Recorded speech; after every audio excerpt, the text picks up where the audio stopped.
Hi, welcome to the Show. I'm Steve Moriarty, your host, and with us tonight are my son Michael, who is in charge of this production.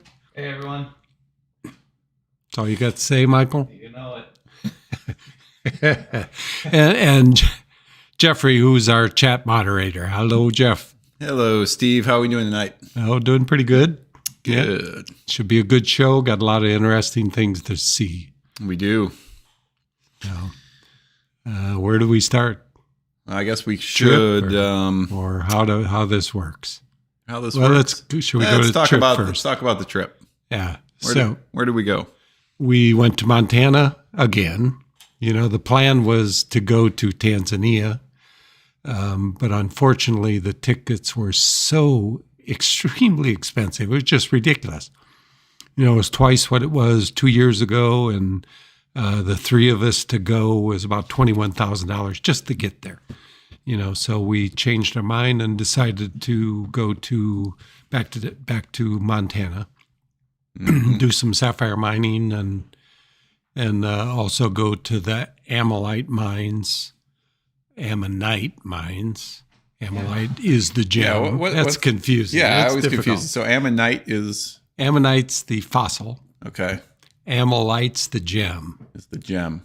Okay. So, been confusing this whole trip. You know, it's trying to kick out the right term when you're at the mines and they're mining ammonite and they're cutting ammolite, and prefer just one name. But anyway, so that was the plan of the trip. You know, this time, you know, last time we did a mine run, which is a lot more expensive and you run a lot more material. This time, my real purpose of the trip was to try and buy rough from the miners, was really the goal. And a little bit of mining was kind of the secondary part of the trip. So we mined virgin ground and mined ourselves, just dug ourselves. And we were of limited success, let's say that. A lot of hope. Yeah, a lot of little stuff. You know, we got first mining. I didn't weigh it, but we did a couple of mines, tried a new one, which was promising. You know, I think it might be good for the future. And the mine we did last year, we just mined virgin ground and dug our own. Which after the day of 95-degree mining, we were congratulated by the mine owner for having dug more dirt than anybody that year. And I felt it. It was a tough day. Yeah, but me and Mike got through it. And unfortunately, we were all a little disappointed. The mine owner was disappointed because he thought this was the right area, and he's worked to make it right. He offered us some money off, but hey, it's, as we told him, it's like gambling, and sometimes you hit it, sometimes you don't. You know, last year we did fairly well. We made some money off of what we paid for mining, and you know, it's about all you can expect when you're mining. You know, most miners go out of business because they don't find anything or don't find enough to pay their expenses. And so mining is a tough proposition, and we know it, and we just go for the fun of it and really had a blast. You know, so Jeff joined us after the sapphire mining, and we went up to mine Ammolite. Ammonite? Who gives a Amma something? Yes. Yeah, and that was, I always have a blast just digging for stuff. I mean, that was pretty tough on the side of the river. Yes, when I looked down the hill, we had to find a place that we could actually get down it without falling down it. Yes. Because it's just really steep. Fortunately, it was kind of soft, so once you got dug in, you weren't going to slide down the hill too far. Yeah, but it was, I mean, I don't know. It was like, what? I don't know if you can see my hand. I mean, it was probably like that. It was steeper than that. Maybe like that? Yeah, because you could easily fall down. And then it was like all muddy. If you fell down, you'd go most of the way down. He said, go spread eagle and it'll stop you. But, you know, but we didn't have any problem with that. We just had problem finding anything. We found some little stuff. if we can even see these without light. I'm not sure. You know, we found some stuff with play of color. This probably isn't going to show. I don't know. Can you see the color? Yeah, maybe. Yeah. Well, you can start to see the color in this piece. You know, nothing to write home about, but, you know, when you're mining, you're just excited to find anything. Oh, yeah. You know, so there's a little bit of play of color in this. I don't know if it's showing this light. It was hot. It was hot in the sun. Oh, yeah. Yeah. There you go. So you can see some of the color in it. Yeah. So Ammolite is a 70 million year old fossil that lived in an ancient sea in that area, and it actually covered much of Montana and a good portion of Canada. And I'm not sure exactly how far it went, but so that's where these were they lived and later became a fossil. Here's another piece.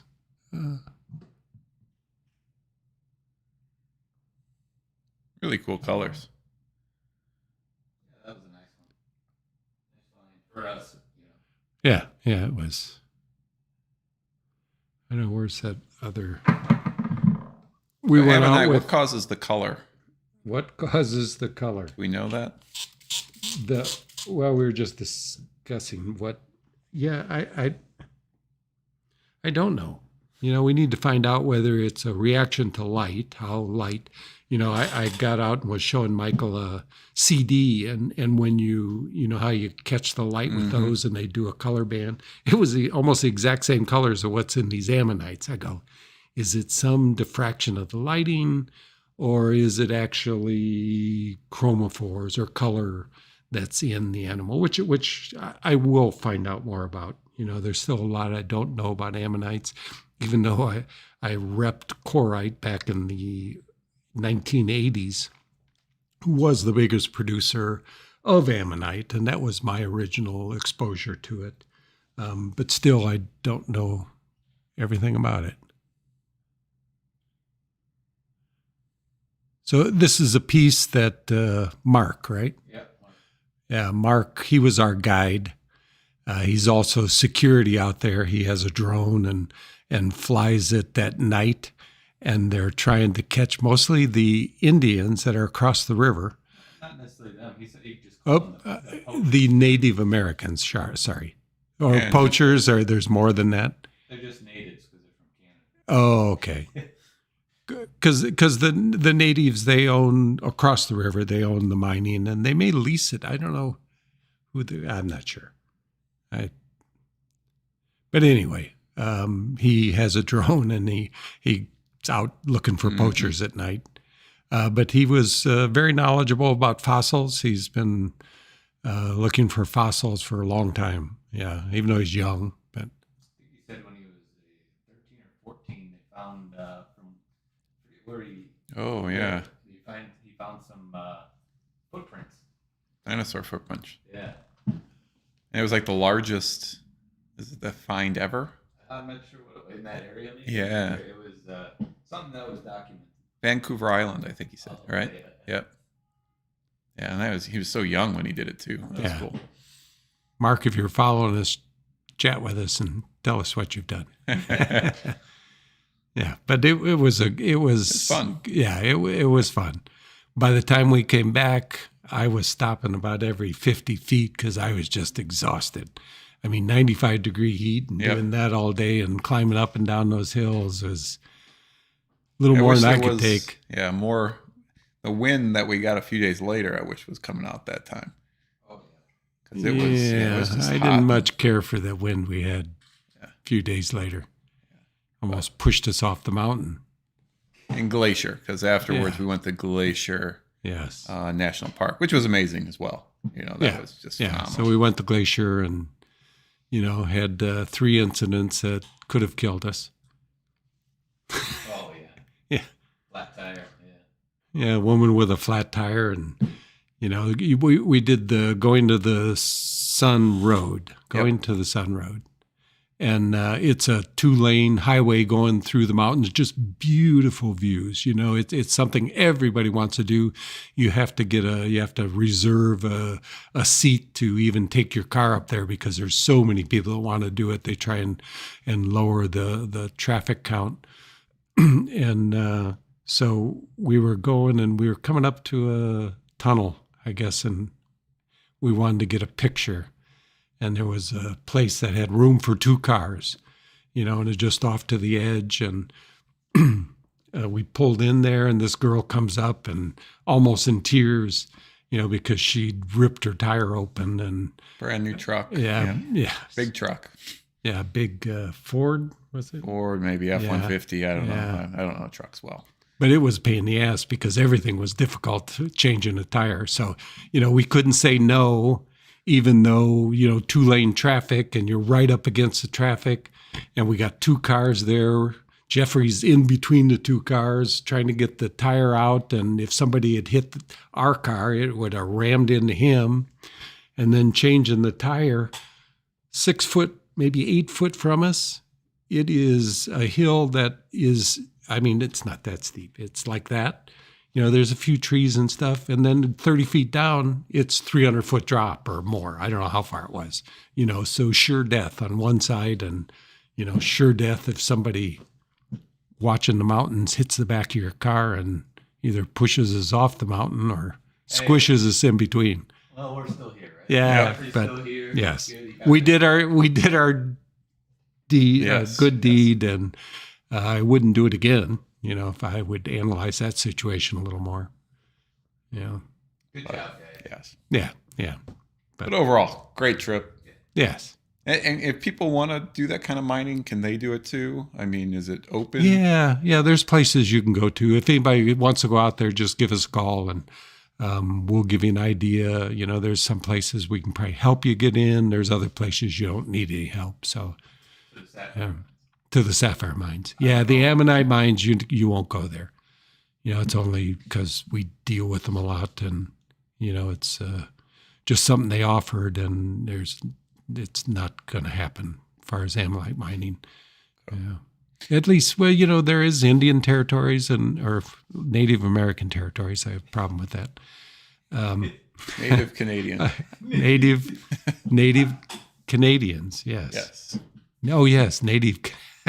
We were in a different country, so Native Canadians. Is it? Yeah, I think. Well, yeah. So there may be places you can go because I know some of the clubs have said they've gone up there and done some mining. So the property we worked with is not the only ammonite mines up there. There's Corite, which is another company, and the Native Canadians have one side of the river. So there is a possibility of mining, but we don't know. You know, the people we work with, you won't be able to go there. But so.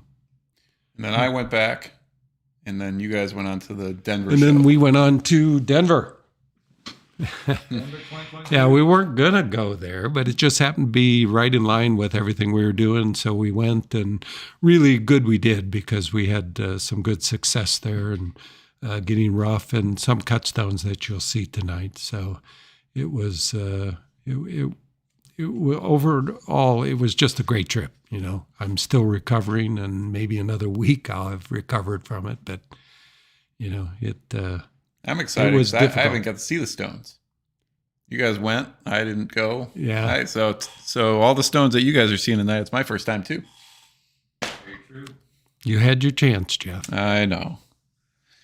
All right. So, all right. Do we want to get into this? Yeah. Yep. Okay. Is there anything else you thought we should talk about, Mike? Oh, well, you could let them know that about next week, what we're going to be Next month? next month. Yeah, I guess it was 3 weeks away. Yeah. So. Yeah, and I'll talk a little bit about that more cool. when we get to the one sapphire that's in this show. But All right. So they're going to have to hang around to learn about next month's show. Okay. So, yeah. So everyone. Or we can talk about it now. Oh, my God. Yeah. You want to talk about it now? A little bit, briefly. Okay. Yeah, All right. just because you're right. You know, not everybody's going to stay around. And The next month's show is about... will be primarily sapphire and ammonite, I guess are going to be the two primary stones. And I'll show you later some of the sapphire rough I've got. So as long as I get to it and get some cutting done and get Michael started cutting here, we'll have a good show of sapphires, because I really got some nice sapphires, which I'll show you later. And the big reason is you just got back. Can't cut all that sapphire so quick. Right. Yeah. If I'm lucky, I cut a stone a day if I'm lucky. So. All right. So big sapphires next month. Yes. Yeah. Some really great sapphires. So. All right. So tonight, okay. So a lot of you, I see a lot of return visitors, which is awesome, coming back for the show. If this is your first time, and I'll mention this throughout the show, if you do log into YouTube, you can join our lively chat and ask questions throughout the show. Steve will, answer your questions, tell some stories, all that kind of good stuff. All the show stones are going to be on MoreGems.com. It's spelled in that little green banner below Steve. All those stones are available to purchase, and tonight's coupon code is DIG. So if you go through, find a stone you like, and please, if you do like one, a lot of times it's happened, people like both are jumping on that stone and only one of them gets to the cart. So if you do like it, jump on it. And throughout the checkout, it'll show up a few times, but you can enter the coupon code DIG, and that'll take 15% off that stone. Only good for the stones on the show. There's also 3 hidden stones that we won't release until we're ready to talk about them. Those stones are 25% off, but they will not be shown until we talk about them. As far as buying, you can buy online. You can use your credit card. You can use PayPal. We also have bread financing. So you can finance, I believe, up to 12 months. I think 6 months with no interest. And then if you do like something and you want to put it on layaway, you can contact us via email or live chat on our website, or give us a call tomorrow, and we can hold that stone for you. I think am I missing anything? I probably am, but I'll mention this a few times throughout the show. Okay. All right. Yeah. If anybody has any audio issues, let me know. I'll try and fix it. Yes. Audio issues, let Mike know. Go ahead, Steve. All right. So when you look at the stones and the pricing on our stones, there's 2 prices on there. One is, what do we call it? It's the normal price. Except for this one. Doesn't have one. Yeah, that's true. Yeah, the Ammolites don't have one because they're not in the guide. And I use this gem guide to give me what they say is the retail price or appraised price. Appraisers use this guide to price their stones. And buyers in the trade use it to know what stones are worth. So this guide gives us a format to come up with a price that they think is a normal retail price based on this wholesale guide. So the normal price, which on another stone, there'll be a price in there, and it's typically higher than our sale price. So the normal price is what's suggested by the gem guide. They're market-driven independent pricing. They go to all the shows. They were likely in Denver. They definitely go to Tucson and come up with what people are asking for, the different colored gems that are listed in here. And there are many, many, many of them. Like here's quartz ametrine, quartz citrine. I mean, they break down into a lot of different categories, spinels, spinel lavender colors, but they don't have ammonite. So that's why we don't have a normal price on it. I don't have a basis. I know what it costs me and what I'm selling for, but I don't have a basis for what people on average pay for this material at a wholesale level. So it just has one price. So I guess our first stone is an ammonite. Like I said, we went to mine, but we also wanted to be in the offices of the people that are actually producing this material. They showed us around, showed us how it's produced, and we got to see all their rough material. We got to see their mining and saw a piece actually being dug up, which was really interesting. And the our friend that took us to the mine, he kind of called it. He says they're going to hit one right away, or soon. And sure as heck, within 15, 20 minutes, they found a large ammonite. So pretty interesting. But what they had available was better than I've ever seen. We usually see them in Tucson. And going to their shop really was a treat because we got some amazing ammonite. And, we're now the ammonite kings because we just bought so much of it. I love the material, and what was available was really extraordinary. And just like this one, I mean, the colors in them there's nothing else in the gem world that has colors like this. Opals are beautiful, but are they as iridescent and as colorful as ammonites? I see some black opal that may reach that, but generally these are so much brighter than even opal is, and the price is so dramatically less. If there was an opal like this would be $100,000 or, some extremely high price. But this particular stone, $715 and 15% off that with the coupon code DIG. So beautiful gem. They just really make remarkable pendants. So that's one thing we should talk about. So everybody watching the show, like if they do see these loose stones, we can custom create something for them. Yeah, I meant to grab a wax over there, Mike. Yeah. Any. On Tracy's desk. Yeah. We can show you what we do CAD design. We produce it in wax, and you can even have a wax before the production if you like. Then once you approve a piece, we cast it and finish it and send you a finished piece. And we've done many of these ammonites. I know we probably did we do a piece on the show, I think. We had a finished piece on the show. The colors are just so cool on there. Yeah, that's. So this is a wax model. All these little round holes on the side. That's where diamonds will go, and your center stone goes here. See if I got something that fits.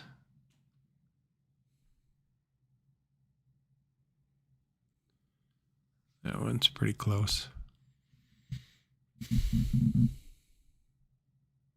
So we just design a piece. You can see the piece, CAD design, approve it, or say, I'd like to do this to it, and we can alter it. Then we produce a wax, and you can see the wax if you like, try it on. And then we'll finish the product for you. All right. And someone compared this to, is it labradorite? What's the one statue I have? Yeah, labradorite. Yeah, labradorite. Oh, no comparison. It does, yeah. Yeah, no colors like this. I wish that statue I had was this color. Yeah, It would be amazing. Oh, yeah, that'd be amazing. Spectralite is the other one that has more colors in it, like labradorite, but it has more reds and, it'd be closer to this, but nowhere this kind of iridescence. And one thing to note about these, there was many, many pieces that I rejected. And you look at the color, and there was some of them that are just so incredible, but they have the issue that they have no rotational value. In other words, you move it this far and it just goes black, and you move it this way and it just goes black. If you move this one far enough, it'll go black. But, I pick them that have that if you're wearing it as a pendant and a lady and I'm looking down on it, I still want to be able to see color. And I would say maybe 50% of them or more than that I reject just because of that factor. You can only look at it direct straight on and see the color, whereas pieces like this, you can rotate them significantly and still see the color that's in them. So this, Hard enough for like a pendant and everything? Do they have a hardness to them? yeah, they're hard enough for a pendant. Yeah. This material is, the shells need help. This is much like an emerald where they're filled. What do we call that? Stabilized. Yeah, stabilized. I don't think that's the AGTA. It's filled, because they use some epoxy on them because it's very flaky material. And so much like emeralds, that most emeralds are filled with generally epoxies just to fill the cracks. And these are done the same way, just like an emerald is. So most of them have cracks, like you can see the cracks that are in this that was in the shell. So when they got under pressure, it formed little cracks during the fossilization. Some of them are remarkably clean. Occasionally you get into some real high-end ones that are free of cracks, but it's few and far between. And it really has it has effect on its value, but no effect on its beauty. I mean, what's in this is just, it's expected and just a beautiful piece. And rare do you get this many colors in a single piece. You get those blues and greens, reds, orange, yellow. Pretty spectacular piece.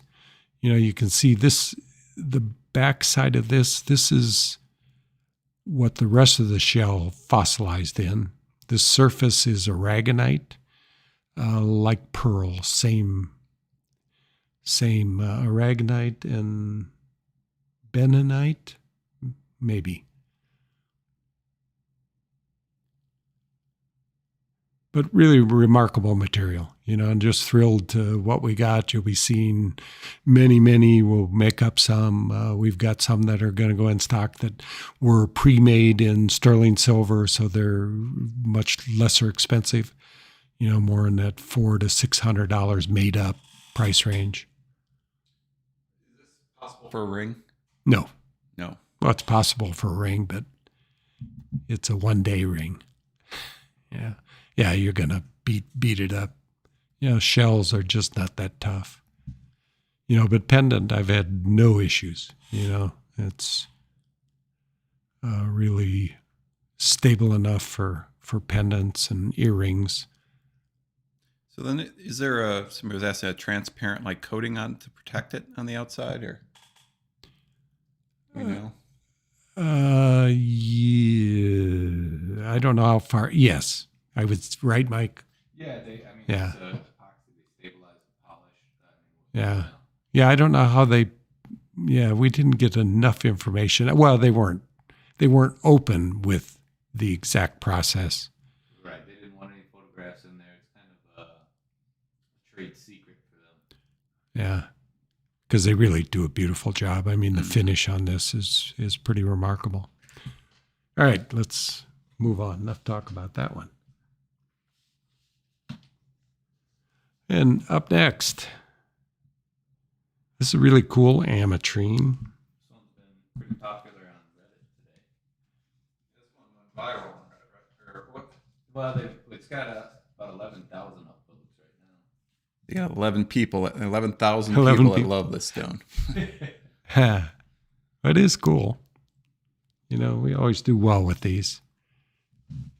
These, if I had more time to cut, these are always a sure seller for me.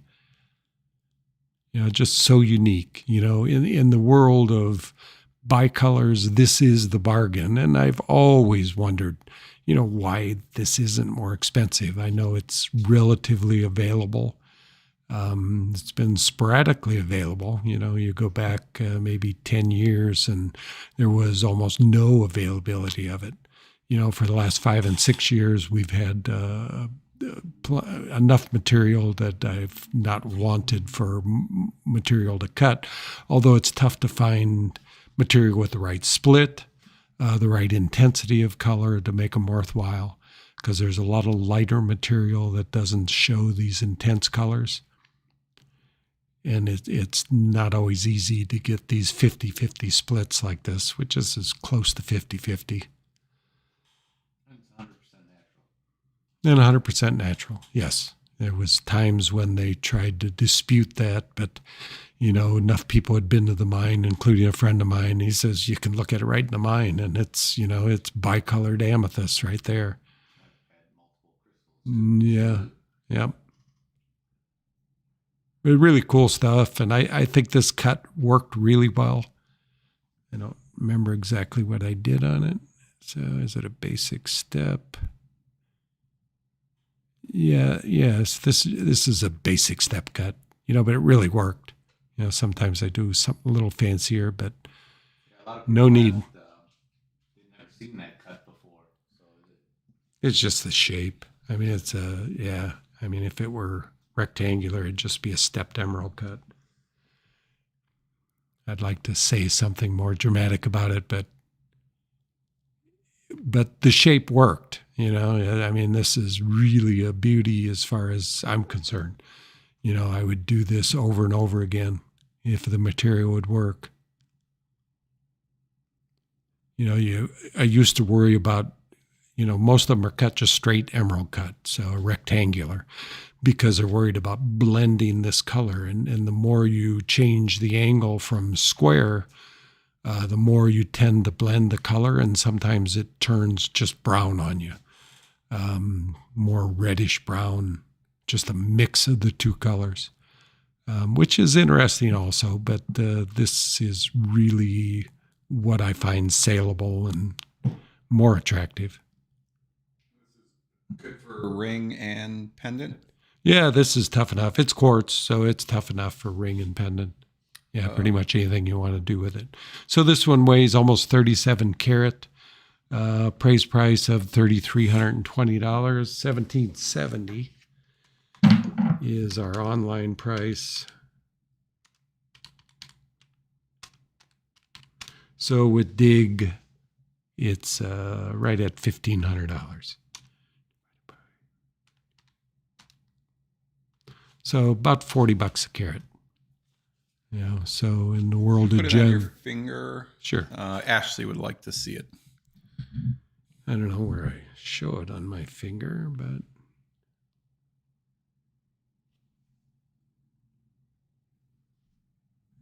he's got pretty big hands too. Yep.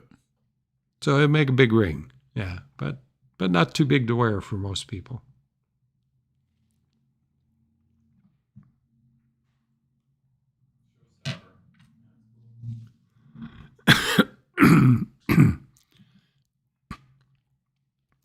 This, excuse me, this is what the rough looks like. Well, not exactly. This is a preformed piece of rough. So you can see the color zones. How tough is it to split it right In half like that. If you look at the crystals, which Michael has some, I don't know how they do it, because it looks like it's just blended, no straight lines to it. I mean, I'm sure there's some kind of talent to figuring out how to do that, but I couldn't imagine trying to do that. I don't know if they're looking at different material than we're looking at, because it's really hard to see how they do that. Oh, the color zones do form straight sometimes, aren't they? You see them straight in those, Mike? now? Yeah, often. And sometimes Other they have times it's just weird flowing. wheels. Yeah. So seems difficult to me to get these like this, and it is difficult to find them like this. A lot of them are mixed. They will have like triangular shaped yellow within the purple, and I have a couple of pieces of rough like that. So they'll cut mixed stones, but mixed stones, sometimes they work and more often they don't. They just kind of blend on, usually, like I was saying, you get a reddish brown, it just blends them completely. But the piece I bought, I think I have an idea how to make them separate. So sometime in the next few shows we'll see that one cut. But really cool material. This comes from Bolivia, and not the only source, but the finest source. They produce the finest colors, and we've seen a few from Brazil where some of those pieces had yellow, didn't they, Mike? A little bit. Not much. Yeah, it wouldn't be effective in cutting a gem. So this is really only world source. Other than Russia produces synthetics, so you have to be a little careful with where you buy things, because there is a synthetic Ametrine that's made that would be probably impossible for you to separate. So, and it all comes down to knowing where you're buying from. Same with me. Do I make an attempt to ID these as natural? No, I know who I'm buying from, and I know their connection all the way to the mines. So, it's pretty much a trust business, and that's how you have to look at it too. You really have to trust who you're dealing with. Otherwise, you're going to get taken with some regularity if you're trusting everybody out there. All right, what's next there, Mike? All right, last show we had one of these on that I cut. This is blue zircon that's now coming out of Malawi. Malawi was not known to be a source of blue zircon, but in the last 6 months we've started seeing, an article came out in GIA about it, and I got to know the primary supplier of the material, which we bought these cut stones, and I bought some rough from him, and so I'll be cutting more gems. But the big thing about these, not only is the color intense, excuse all the dust on this one. Michael, you took that photo. I did. Yeah. It's a really clean stone. I think this one's, VS1 clarity, so nothing really in the stone. But anyway, the depth of color is dramatic on these. You get a color that is like Cambodian material, which Cambodia was known as the world's finest supply, and we've supplied many, many stones that have come out of Cambodia with some really intense color. But the good thing about these is these have intense color, and they're not deep cut. If you look at most of the material out of Cambodia, they're almost as deep as they are wide. The rough is thick, and the tendency is to cut what's there, and whether it be deep, if it's a snow cone deep, you cut a snow cone, But the big advantage to these being cut shallow is you get a big face. For the weight, you're paying by weight. But when you buy a Cambodian stone, you're getting a smaller stone. And nothing against Cambodian stone, because they are beautiful. But when you compare the size of the two, here's two stones that weigh approximately the same.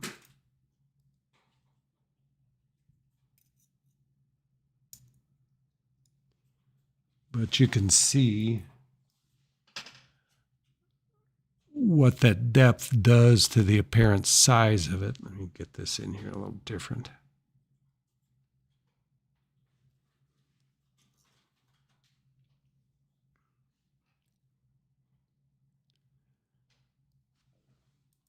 So you just get a bigger look for the same weight is the benefit. Yeah. So I think it's apparent, although the size isn't a huge difference, but it is significant, particularly when it's mounted. And if you look at the difference in the depths of them.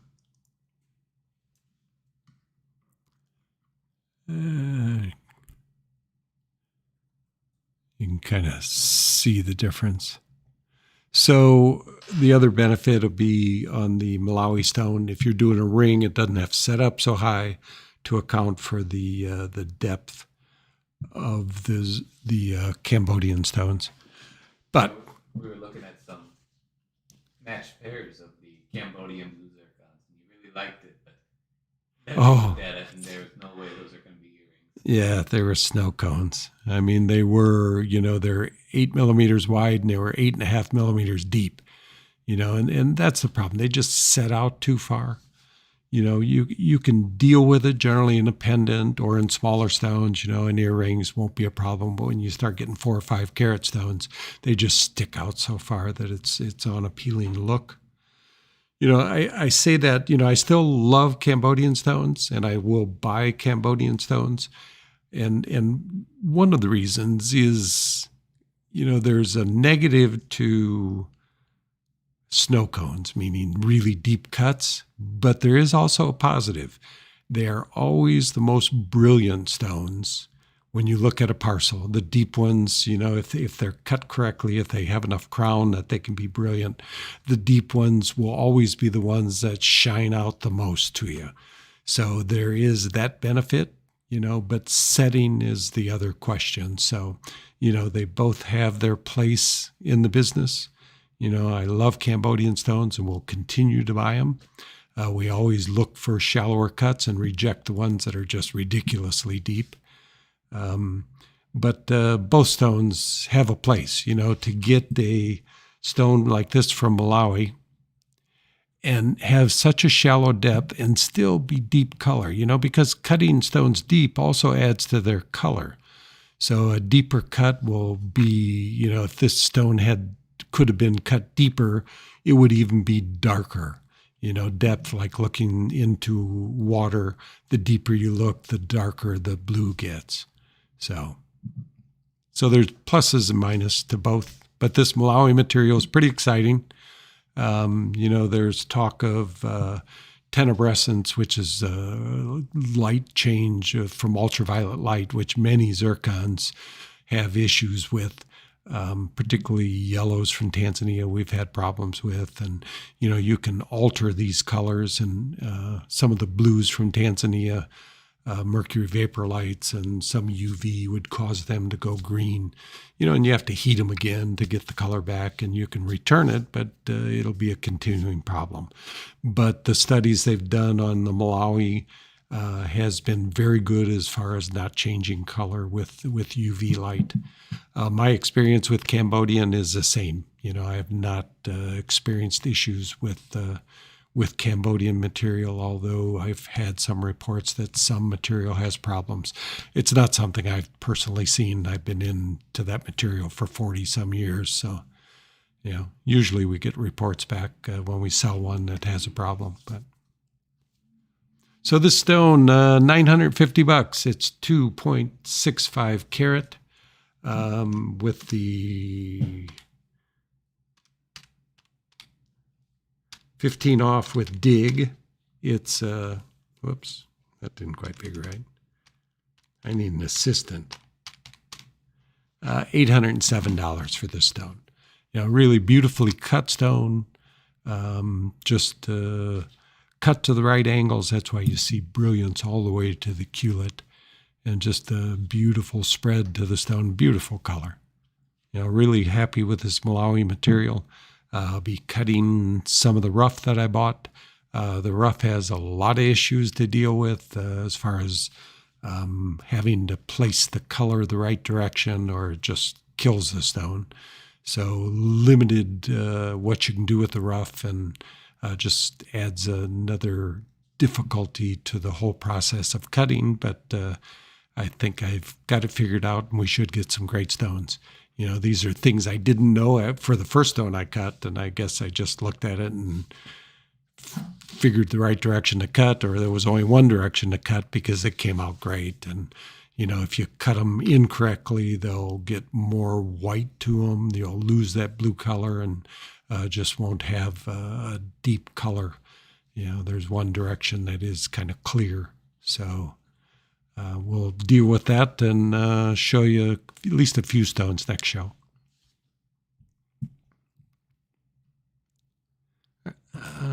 Here's one of the pieces of rough that I bought. This is one of the bigger pieces.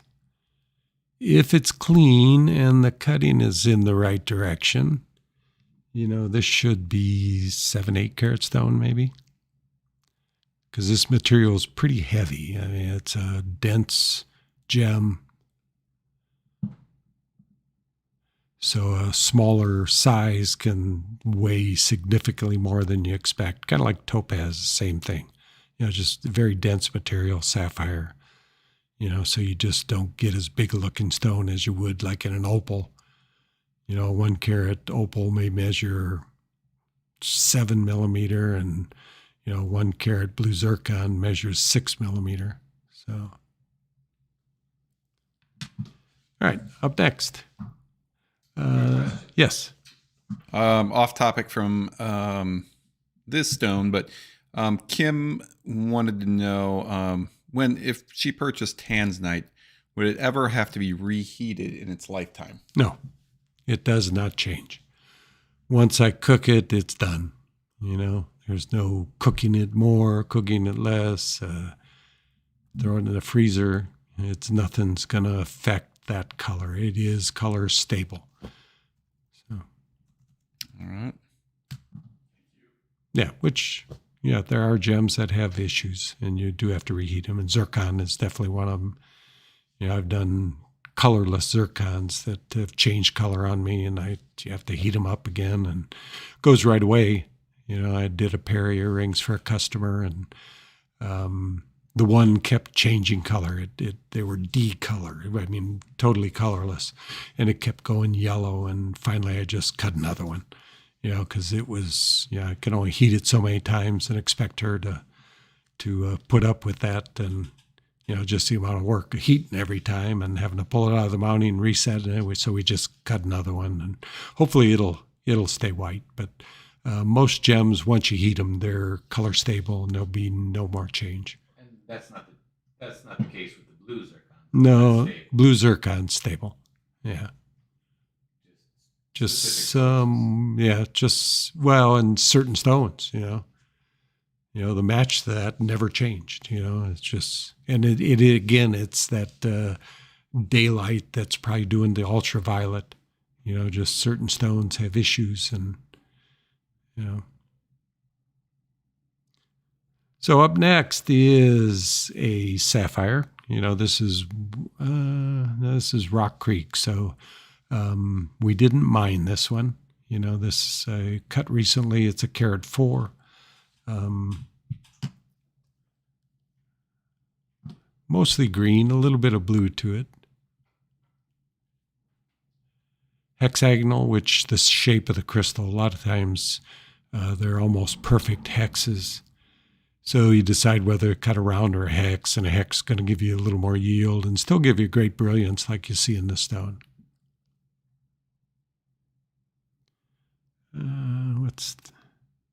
And this is one that probably measures maybe 5.8 millimeter. The density, you don't get as big a look in a sapphire.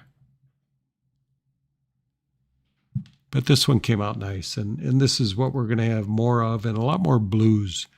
I bought some rough that's going to cut Montana blues, which much of it you see is blue-green and green, but I think we'll have some nice blues also. So this particular stone is $650.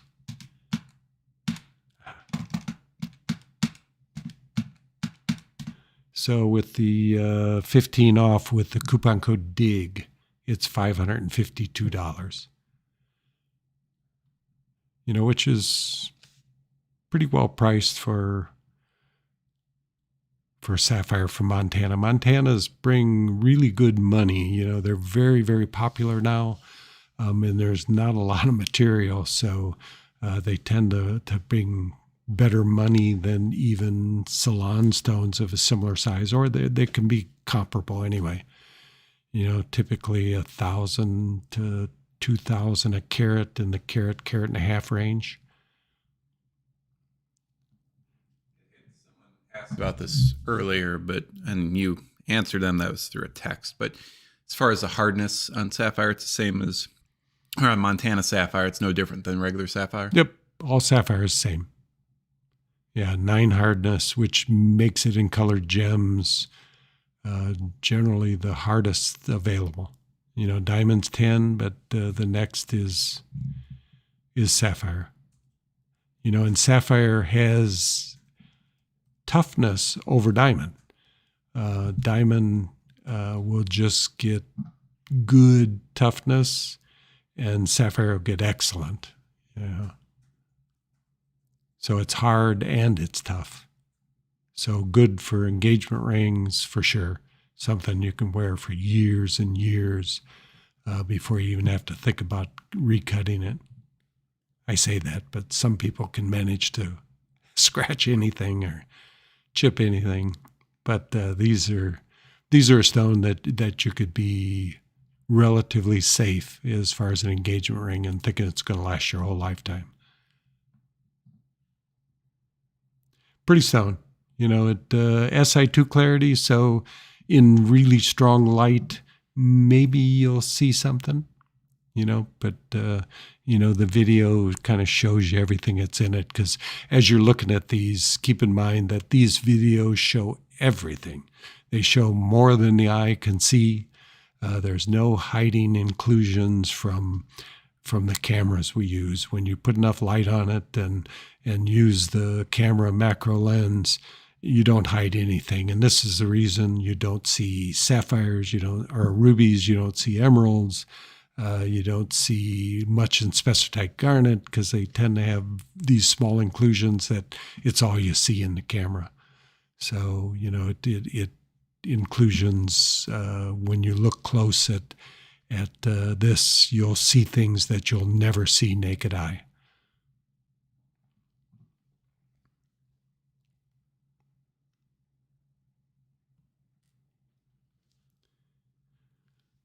All right, and up next, it's our first hidden gem, and it's a beautiful Tanzanite. I just bought this stone. It's a 5.20 carat pear shape, and getting good pear shape is by far the toughest shape to get. Maybe marquee would be tougher because there's so few marquees cut. Anything that has a point in a deep colored stone is difficult to make it so you can see brilliance in that tip. They tend to just get black.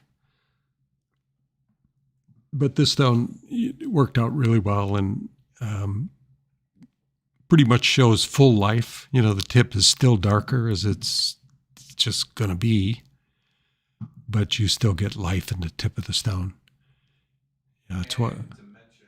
Anybody that didn't see that before, if you do go to MoreGems.com and go to the click on that banner at the top and go to the category with all this, or refresh your page, it will now show that hidden gem. Yeah, because hidden gems we don't put up until we show it. So if you're still looking at the old page, like you said, refresh and you'll see it then. Pretty sweet deal on that Tanzanite. Yeah, it is. We some reason, I don't know if I made a mistake and thought these things were 25 off instead of 20. That's what I told him anyway. I think, are we normally 20 on these? Yeah. So usually we're 20, and for some reason, I think it was because deal of the day, we do 25 off, that I said these would be 25 off. So you're getting an extra 5% tonight. Don't expect it again. That's a problem. You do things once and it's forever. So this stone is $22.20 is the price of this Tanzanite. It's really a beautiful stone, has a high grading. I think this was a 938. I think I graded on our grading system out of 1,000. So a high quality stone, really, really fine color. I think it had some red flash in it. I had a few people this week asking about the red flash. Well, and they almost don't exist, That's the problem. I don't talk about it because it's almost non-existent, and then everybody wants red flash, Is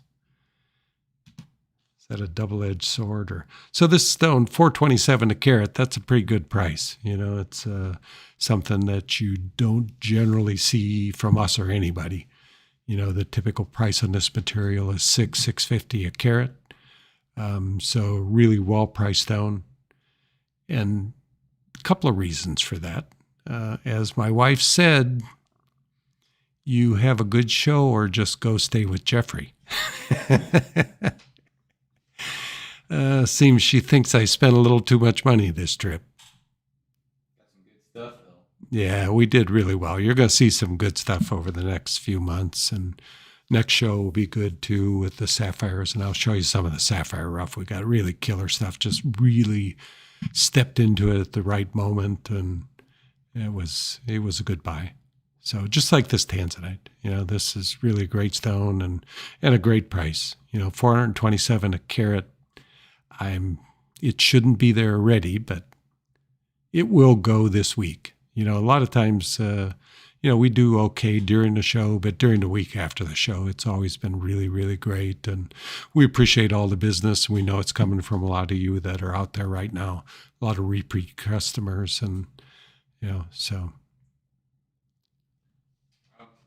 That on the finger. We need like a little model, like not even a model to come in, but like a little hand. I need from a model. mannequin. Oh, like it from. From the Munsters? No, it's not the ones. Who is Or it? the, It's, the Addams family. The Addams family. Yeah. A little hand that walks around. Sure, for Halloween we can find one. Yeah, that picture's too close, Mike. Look at that stone. That's still too close. Oh, nice fingers. Looks like, that picture's. I'll try it this way. How can I do this without losing it? I'm going to lose it. Keep in mind, I do have big hands. As handsome as they are, they're big. So.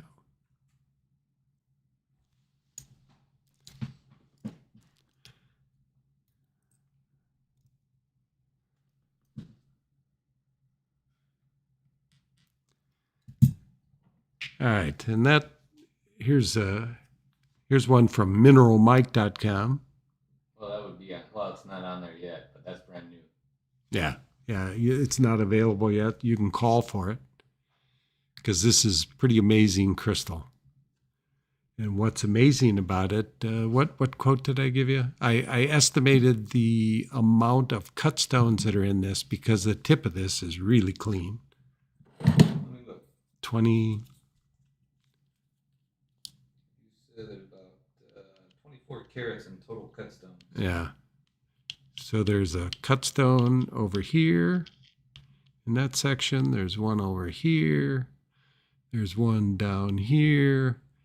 And there's another somewhere way down here. There's 4 or 5 stones in it. And one of them's probably an 8 carat. So the advantage of this, there is as much value in cut gems in this as there is in the crystal. Because this crystal, what's it weigh, Mike? 201 carats. 201 carats. 24 carats of cut stones in it. This particular crystal is 11,000. Yeah. Yeah, so it's a big Tanzanite crystal, just really nice crystal shape. I don't know if it's too big for this.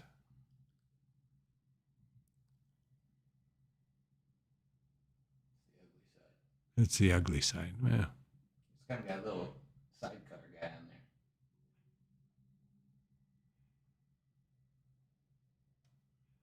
So just, the big cut stones in it are a plus, but it's really sold for the value of the crystal itself.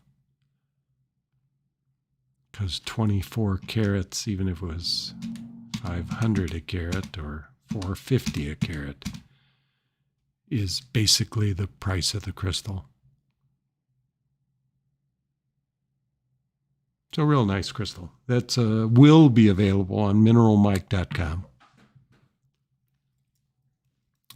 And up next. Before we go on.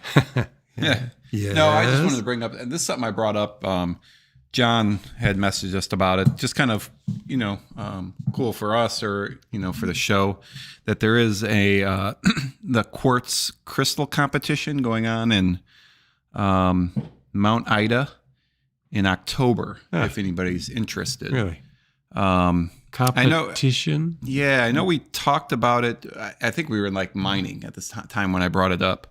But I want to see if I can find that email. But he just messaged me about it, for people that, let me find it. So King of the Mountain competition. It's a dig in Mount Ida, Arkansas on October 8th through the 9th. It's at the Twin Creek Crystal Mine. It's $125 fee per person, cash prizes. So they're doing like a crystal hunt. And I'm guessing it's, they're going to limit it to a certain amount of people. But I'm guessing it's maybe if you find the biggest crystal, or I'm not sure what the competition is. But I watched the video on that. It's kind of cool. Like, I think they judge on, like the most interesting. Yeah. Maybe the largest. It sounds like a lot of fun. Yeah, so I mean, if you're around that area, again, Mount Ida, Arkansas, but you can probably look it up on Google if you do King of the Mountain competition dig. Just for people that like, crystals and everything, that may be something fun for them. And there's a lot of mines there that you can mine at. We've done mostly Jesseville, which is near Hot Springs. We haven't been to Mount Ida. We should, if we go there again, we'll give it a try. And I know there's a few good mines there. They're producing really nice material. But competition, this sounds like fun. Let's all go. No, I'm not ready right now. Yeah, it'll be cooler then at least. So, okay, up next. This was a great one. This is a great stone, yeah. Really an amazing pink. You get this in daylight. It's just pink, pink, pink.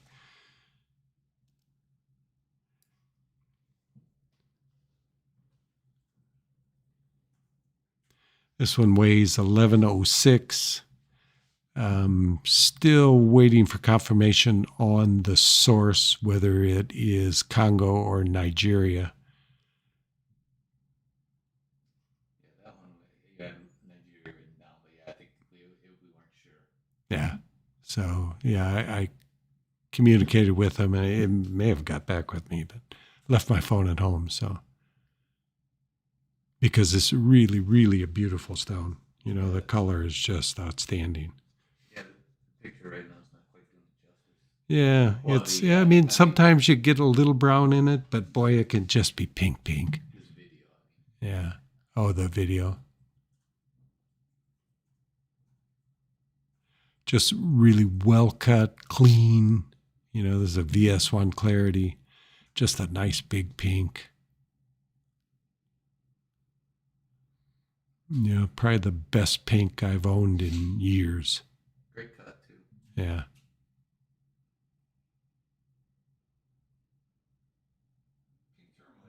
October birthstone. Uh-huh. Yeah.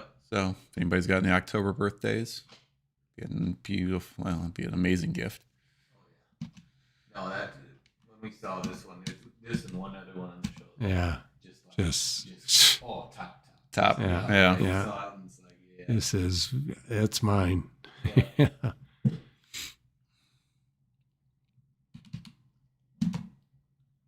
type of tourmaline, good for a ring, pendant, anything. Yeah. Yeah. Tourmaline you can pretty much wear in any type of jewelry. Yeah. Good, tough stone. And then again, for all the new people that are out there, you definitely could custom design a piece of jewelry for you for this to fit this amazing stone. So with the coupon code DIG, the price is $3,969. It's a big stone and just really great color. There's a little ding there I didn't notice, but I can repair that. Not a problem. Just right there by the girdle.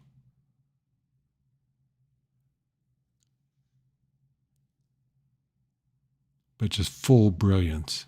You know, this is really a spectacular pink stone. You know, I looked at it in daylight today and just blew me away.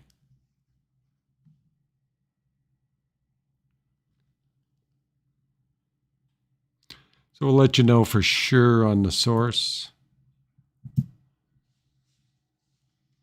But their natural color, no treatment, is to the best of our knowledge. You know, once things pass a few hands, you have a little concern about you know, the right knowledge. But the gentleman I bought it from believes to the best of his knowledge, and he's pretty confident that there are no treatments with this stone. And there's been a lot of stones out recently that are not treated in tourmalines. They're just coming out of the ground, lighter colors. Typically, the ones that are treated started out more brown, and you drive off the brown through heat treatment is generally what's happened. So much of the material that I've got from both Nigeria and from Congo, no treatments. You know, almost all that material coming out of Congo currently is generally in the lighter color range, and you know, treatment was not a positive thing, although you can't count on that these days. But there may be some stones that will respond well to treatment. But to my knowledge, all the Congo material is natural. You know, and that may be a little overstatement, but I believe that's generally true. Just looking at the rough, you know, you can see that they're not colors that would typically heat. But where there's a will, there's a way. You know, so you always have to be cautious with treatments and, you know, keeping up with what's going on. You know, some things you can identify, some things you can't.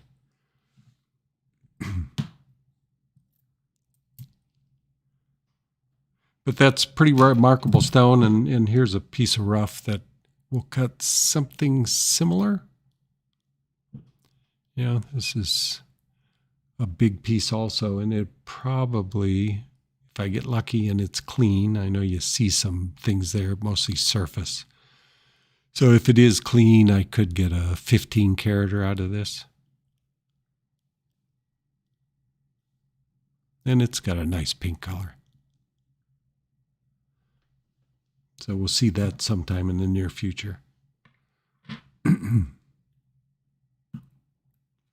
Up next is Aquamarine. Aqua has been quite difficult to get of late. Production from most sources is down significantly, and particularly until recently, Madagascar has been very slow. They hit a new pocket of material sometime in the last couple of years. And this stone is from Madagascar. Really, really a nice color. The gentleman I bought it from wanted to say that the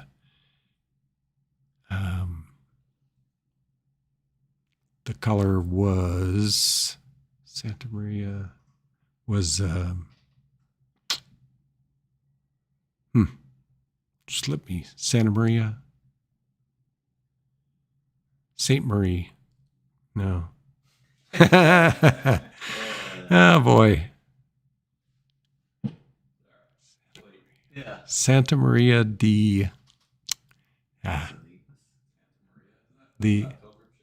yes. Yeah, and that's what it is, Santa Maria. Because that was one of the relationship was, well, it was named after Columbus's ship, but not. It's Santa Maria yeah. It's a city in the state of, it starts with an I. Illinois? State of Illinois, yep. There's a Santa Maria de Illinois. Yeah, okay, thanks, Jeff. Appreciate I'm it. just saying there's a city there. But anyway, it's a color, and it's really intense color. You know, the intensity would be probably like what's pictured, but what's pictured is a little darker than what stone is. You know, the color is really very, it is as the picture, as I see it, in this video. That's the picture of this aquamarine. Darker, yes, would be Santa Maria. The owner wanted to say it was Santa Maria, but it's just not quite dark enough. But it's really a beautiful color. It's some of the best that I've seen in years. So, this one weighs 5.76 carats, appraised value of $6,010. Our price is $36.30 on the stone and 15% off that with coupon code DIG. But very clean stone, VS1 clarity. Just a beautiful aqua color. It doesn't have the gray secondaries or some of the yellow that makes it slightly greenish. Just really a pure blue. Well cut, fully brilliant. It's a really nice aqua. Aqua's good and pendant and Aqua is just hard and tough. Difficult to damage an aqua. Which is true of emerald too. People think emerald is has issues as far as durability, and it does, and it's because of the inclusions that are in it, not because of the basic material. A clean emerald, just like this aqua, they're the same stone, and they're very, very tough stones. They're hard and they're tough. So it's just difficult to damage an aqua. So wearing it in a ring is no issue. Well, is limited issue.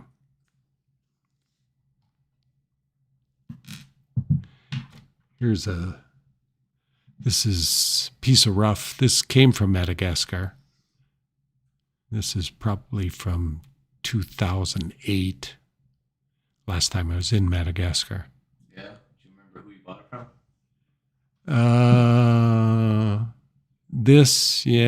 He kind of screwed me. They did a little switcheroo, and it was later I learned the whole plan. They switch it and then they make you keep a hold of it. And he kept saying he didn't want it back. That's when a friend of mine said, oh yeah, they switched some of it, and a lot of it was, what I picked and what I got. What I got was great, and I made good money on it, but probably what I picked was the best of the lot, and they kind of switched some of it. Some of the issues you run into overseas, a lot of crooks, and A lot of stress. this was one of them. Yeah, but remarkably, I really came out well on this material, but could only imagine how I would have come out if I'd got everything I picked. I'm sure it was from the same lot. They just switched the stuff I rejected for some of the stuff I picked. Fortunately, the rejects were still good, but a lot of it was real flat. That's how I knew that when I got it back here in the States. You wrap the package up and you don't see it again until you open it through customs. And when I looked at it here, pieces like this, it's too flat to cut a full-size stone out of it. You'd have to cut this, in half to get a properly cut stone, just because its depth is too shallow. And many of the stones were that case. Is that what you meant, Michael? Yeah. Just wanted to hear a little bit of backstory. Oh, okay. Yeah. 2008 Madagascar trip. Yeah. And I think it may have been before that. I started going to Madagascar in 2001, I think. So I did several trips there, and it's still the most remarkable place I've ever been. It's my fondest memories are there, and just a beautiful place and so much interesting to see, and the people are friendly, and at least they were then. I know they've got some issues lately that makes it a little more dangerous to travel there, but when I started going there, it was I knew nobody that had been there other than my friend that talked me into going, Tom Cushman. So I never knew anybody had been to Madagascar. The movies weren't out. Nobody knew about Madagascar, knew where it was, or, and when I'd get out on the street, I was the only white guy on the street. And, so it was an interesting place, and changed really quickly. They started earning money quickly, and so everything changed in 10 years dramatically. The amount of people that started going there was significantly more, and it changed, but still a great place, and love to get back there. All right, up next, before I talk too much. All right, this one comes to you from Mineral Mike.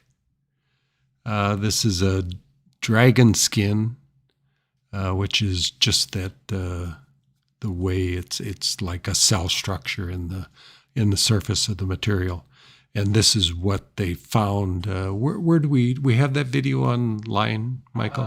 Yeah, it's maybe not yet. I think next week I'm going to put together a video and we'll show them more of the mine. Yeah, and them finding the piece and how it's found, and Right. it's really an interesting mine trip. Yeah, next week we'll have a lot more content to show you about our trip. I just didn't have time to put it all together. We got home 3-4 days ago, and so next month's show, I should say. Yeah, we'll have some videos of the mining, and more ammonite. We bought lots of ammonite. Yeah. So this is a really cool piece. Nice big piece. It's palm size, almost hand size. It's $499 less the 15% with the coupon code DIG. So it's $424. Piece weighs 286 grams or carats, Mike? It's grams. Grams. Okay. So it's a quarter kilo. Yeah. It's a nice big piece. Yeah, cool display piece. I think that came from the lower part of the mine is when they start getting those. It's more compressed. So it cracks them up more. Yeah. Not positive, but from what I understand, So just really remarkable stuff to show such colors and intensities.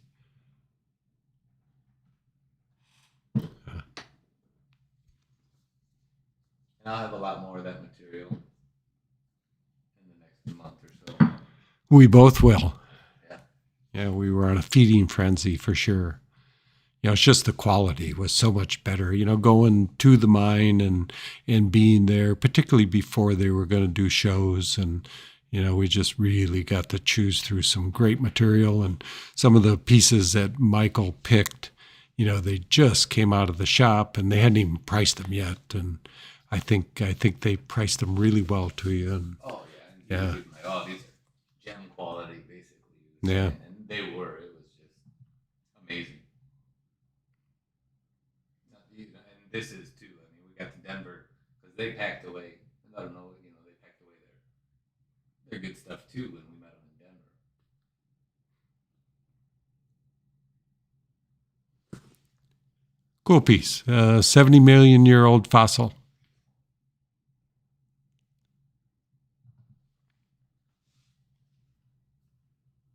Oh, you want to show them what the creature is behind you? Oh, I don't know. Sure. Everybody knows, but.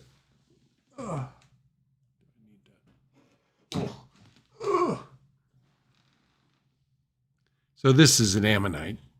This particular species did not produce these, but this is pretty much what they look like. That one's from Morocco. We didn't have a species on this, did we? No. Cool piece, though. Yeah. So the ones from Lethbridge, Alberta, Canada, that we purchased, apparently they come two different species, is what they find, and this would be a different species. And I'm not sure how many species there are, but probably hundreds. But only from Lethbridge do you get this type of coloration. Not sure whether to call it iridescence or what the correct name for the color of this is. I don't know if it looks better under here. Under we sure won't be able to get all of it in. Yeah. See some of that It's too big for the camera, but Right.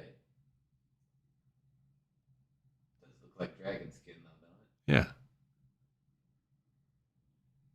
If anybody's watching the Game of Thrones. House of the Dragon. Yeah. Yeah, it's pretty good. Yeah, Jeffrey's watching House of the Dragon. I picked up HBO Max just to watch it. No spoilers, Jeffrey. I'm not spoiling. So blues and greens and yellows and reds. Looking for indigo. Could be there. Could be. Wait for that eye to open. Great piece, a nice big piece for not a lot of money.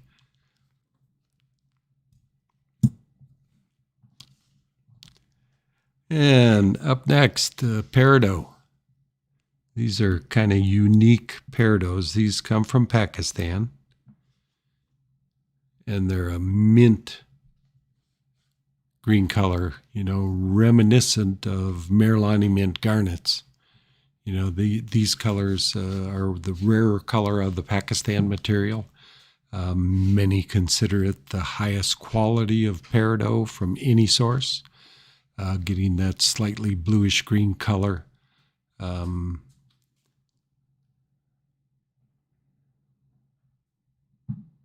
And just a beautifully cut stone, great brilliance.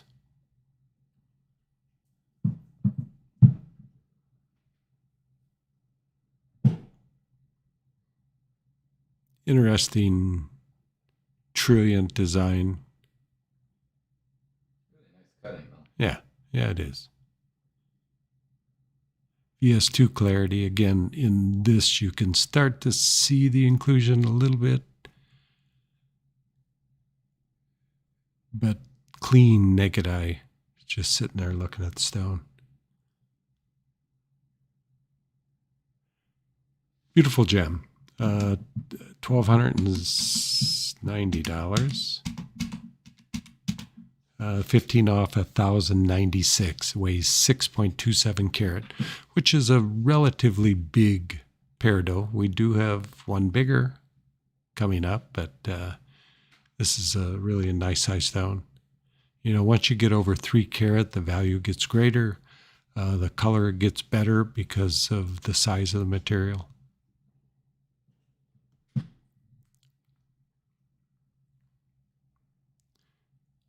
And the Pakistan material in the last several years has been much more difficult to get. There were times when it was readily available 20 years ago when it came out, as the supply was significant.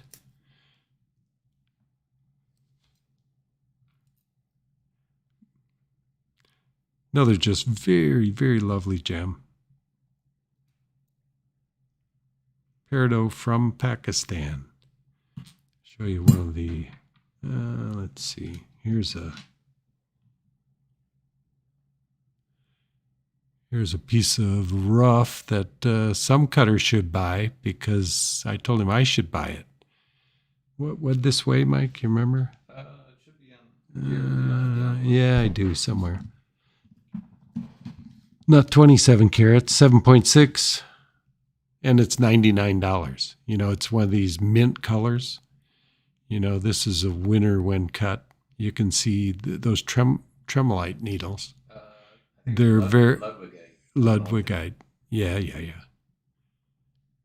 But typically they don't show, and there's not enough of them here to be distractive in the cut stone. So it's a real good piece of cutting rough. Should cut maybe you could get a 3 carat out of it for sure.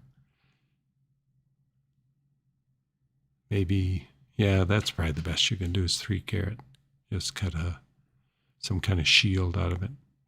Plenty of depth. It cut a beautiful stone. I mean, real similar color to what's in the picture now. And this is a specimen that's quite nice. I don't think this is cutting material, is it, Mike? Did we even look? I didn't even look into it, but I Yeah. did look at it. It looked like Looks- there were some inclusions. yeah, It was I just a really gotta cool think. specimen. This beautiful shape. Surface etched, which is typical of this material.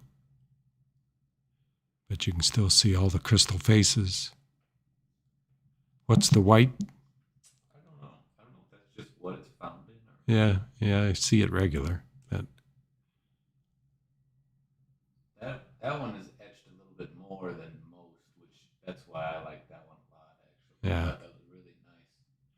and I've looked a lot of rough like this, and you just can't see in it. It's just a crapshoot, which probably more often than not I've lost on because you see the color and you just want to own it, and you can't really see in it, so you take the chance. And buying blind like this is a risky thing.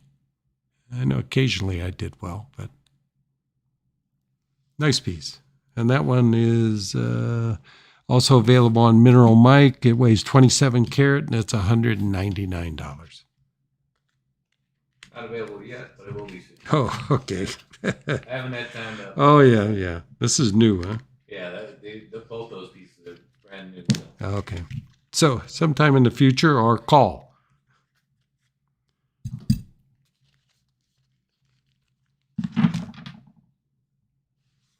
And then this is a piece of my faceting rough. Again, same color and a pretty good sized stone in it. Could be a 10 karat in it. So, Peridot from Pakistan. Our next stone is a blue topaz. This is London blue topaz. And I think this is the first London blue topaz I've ever cut.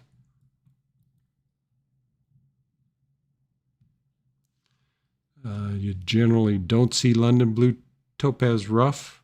And this is a little different color than I'm used to from London blue. But it actually came out beautiful. Good, rich, deep color. I had a bigger stone piece of rough, but I sent it back just because I was afraid it was going to cut too dark. It was about 3 times this size. Oh, looks like we have a sale.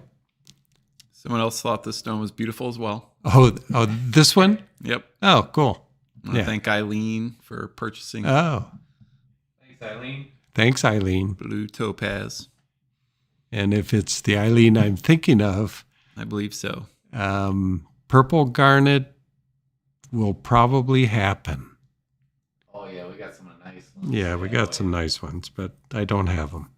Didn't make it for the show, so, but did manage to pick up 2 or 3. I thought we got more than that. Is there? Yeah. Maybe Yeah, so I have some purple garnet coming. I'll let you know. That is a great stone, too. Yeah, it's just for the cut because it took a while to cut it, and but came out beautiful. And it's the reason I don't cut material like this is because they just don't. They're not worth enough money. When I spend 7-8 hours on this, I'm going, and then have to market it, and I'm making less than my plumber, it becomes a little bit of an issue. But, this kind of material always sells, so I should cut it more. Just cut a little bigger, although this is 18 karat. It's a pretty good size stone. Yeah. Beautiful stone. Thanks, Eileen. I know some people have stayed the whole show, but some people are new. Again, you can purchase any of these stones at MoreGems.com. And someone did ask about this, but we offer a lot of different payment methods. So you can do credit card online. You can do PayPal. We have financing through Bread. So I think it's up to 6 months, no interest, but I think you can do up to 12. And then we also do layaway. So you could give us a call tomorrow and you just put 20% down. We'll hold that stone for you. So.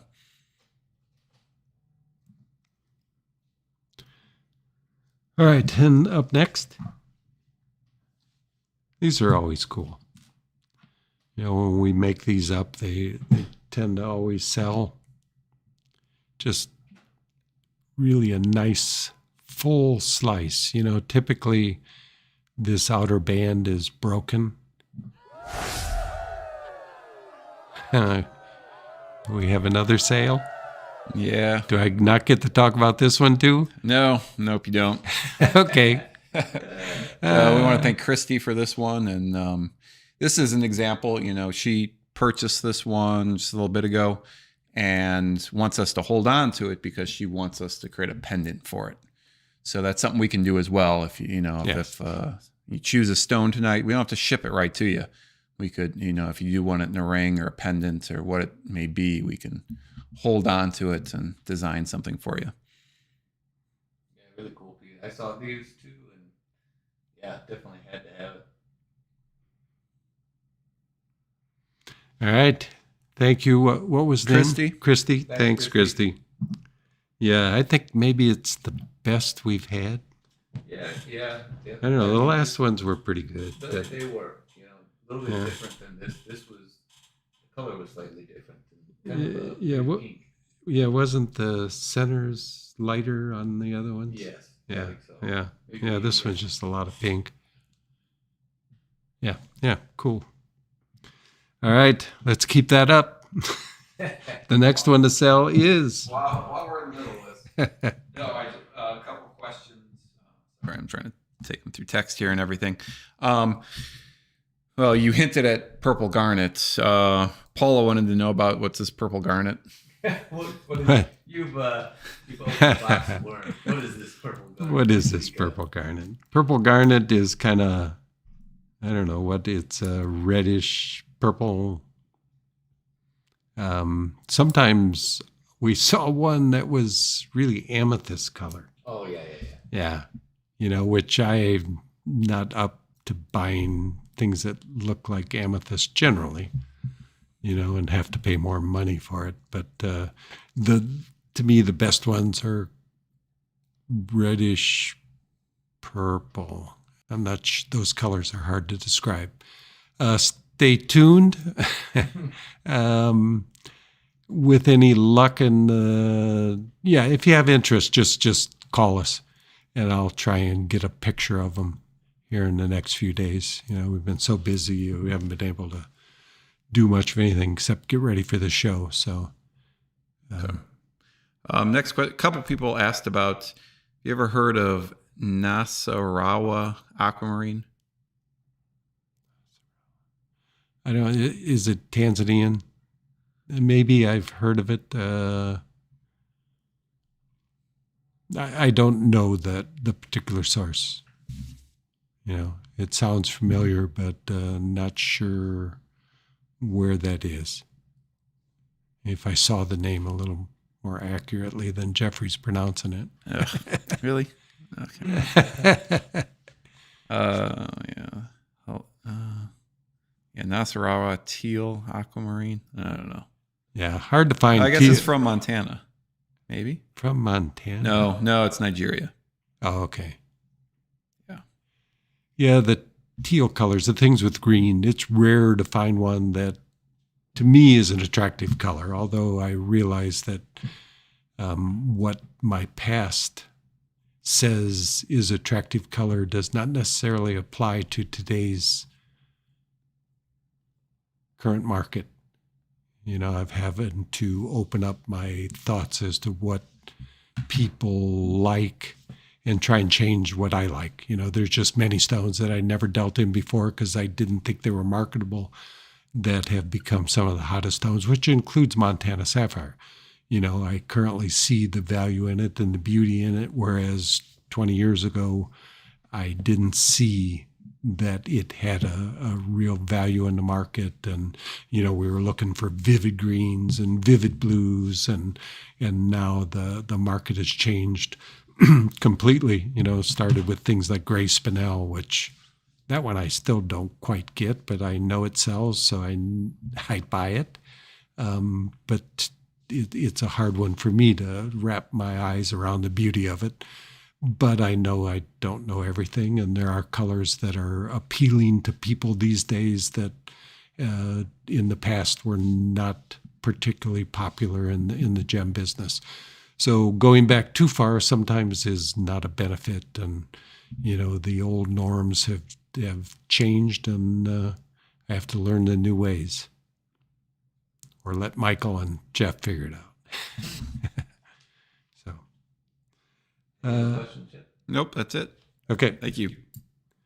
Up next, I didn't show that piece of blue topaz. That'll cut a nice blue topaz. Again, this one's almost too small to be worthwhile cutting, but beautiful colors, and these I have cut them. And again, like all blue topaz, same with amethyst, almost every amethyst or blue topaz that I've cut has sold. It's just tough to sit down and cut them. The amount of hours you got to put in for the return is the issue with those stones, but I suppose I have to look at the amount of sales for a lower return maybe works out somehow. And next stone is Mike. Oh, it's up. It's up. Sorry. I'm waiting for it. Okay, back to a Malawi Zircon. And this is a cool one, cool shape, great color. Just a really nice stone. And again, the depth of this stone is cut more like a diamond than you expect from blue zircons, so it's easy to set, beautiful color, extreme brilliance, so this material has a lot going for it. It weighs 5 carat, whereas the Cambodian stone would weigh 8 carat, and we would probably deal with the same price per carat, so you pay more for the extra depth.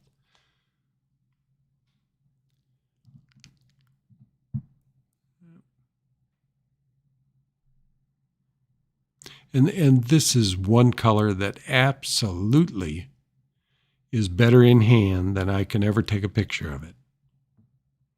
The color I just can't capture the little bit of green to the blue and get it correct and just show its depth of color. And everything about this is better in person than it is in pictures.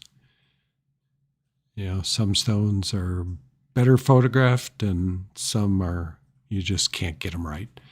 And blue greens are one I've always had a difficult time with. But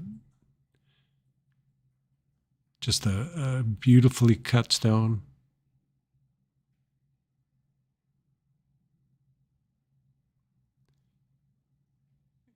And this style of cut will give you the shallowest cut and get full brilliance.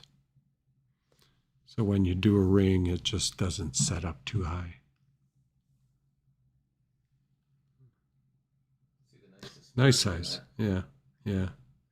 That zircon has really good dispersion, breakup of white light in spectral colors, and extreme brilliance because high refractive index.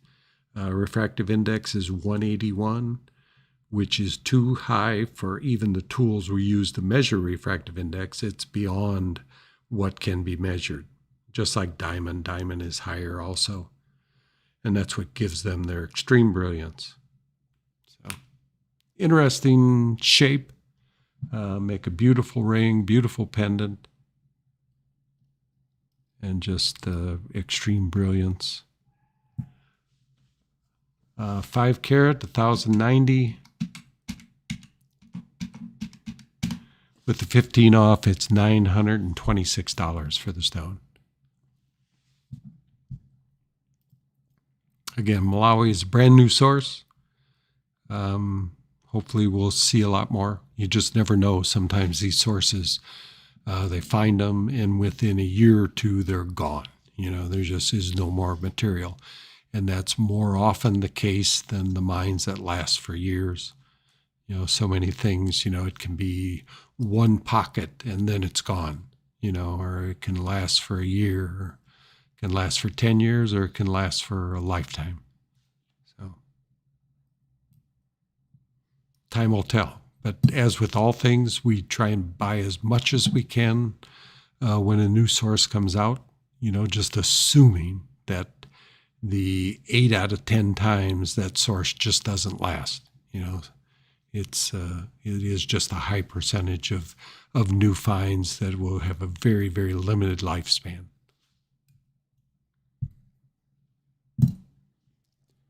Let's see, I was going to show Should I show this topaz, Mike? Oh, yeah. Yeah, I was Yeah, going to show it with the blue topaz.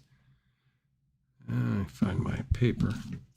Here's an interesting topaz that Mike bought, and it will be on Mineral Mike sometime in the near future. He bought a little parcel of this, and what is rare about this stone, if I can get it to show up, is its fluorescence. You know, I don't know if topaz normally does not fluoresce. Yeah, not that I'm aware of. Let's see if I can. How am I going to get this? This is chrome topaz. So chromium is either the coloring agent or just present. Am I getting it, Mike? Oop.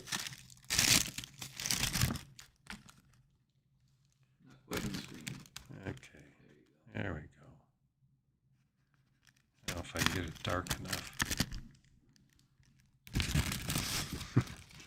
I can't see the screen and hold it. It worked earlier. Let me try and hold this down. Tell me when I'm in the... Go. There you go. Right there. Okay. Now you're just shining on your finger. There you go. It's fluorescing a little bit there. Okay. So in dark, this gets bright red. Yeah. Yeah. So it's just an unusual gem crystal chrome topaz. Where's this from? Brazil or? No. No. Maybe Zambia. It's right there in the back, but I forget. Yeah, we'll know in the near future. We're still trying to recover from the trip. Why don't you show what it looks like in the screen so they get a... Oop.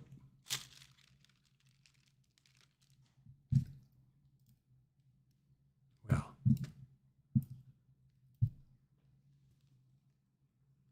you want me to show it in the... Yeah, no, probably. There you go.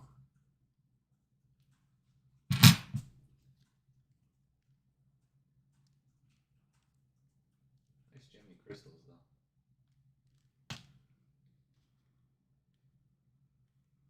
Yeah. Nice crystal, and you get fluorescence.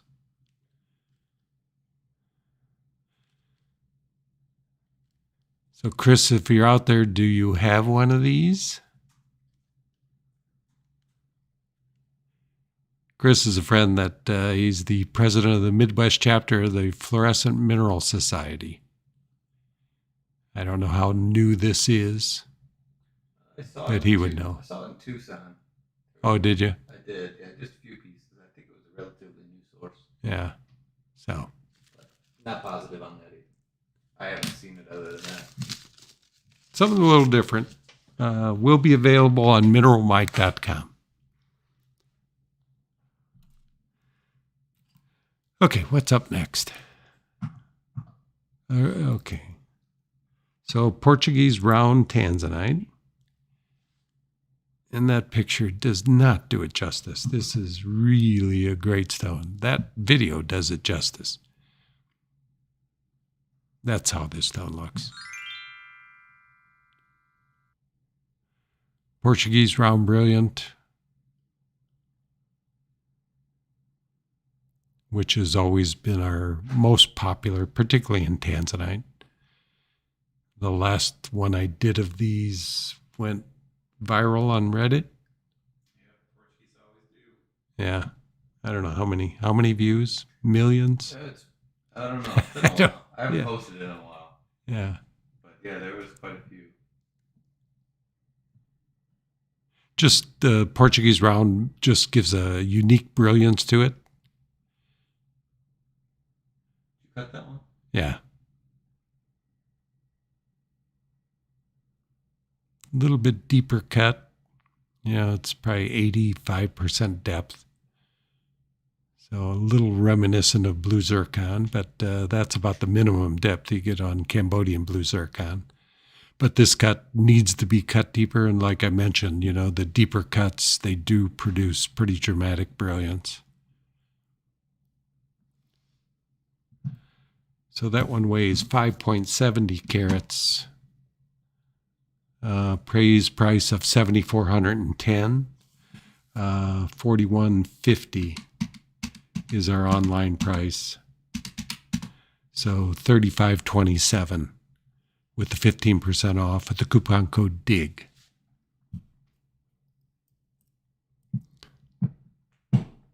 Yeah, really special stone, completely clean, VS1 clarity. VS1 is currently the highest I grade. I don't try and grade flawless. That's maybe you spend an hour on it, you could actually say it was flawless.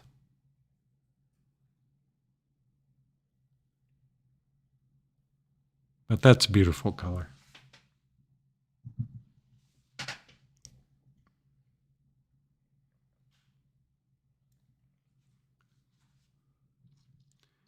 Here's this is actually a natural color, untreated piece of rough. It's pretty rare to come across these colors because most of it will be this more brown. Let's see if what did I do with the light? It's right next to the white cake.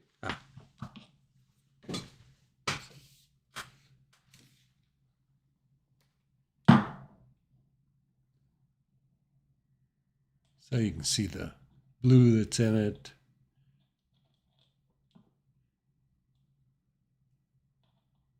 It's beautiful. Yeah. People love that. Pretty much looks brown in the rough crystal. And once you heat it, the yellow color that's making this brownish look will drive off and just leave the blue and the purple. You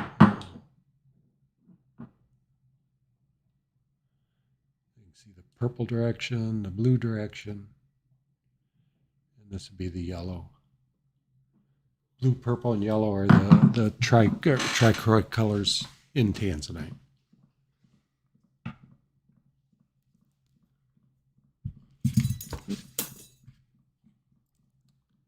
Let's see.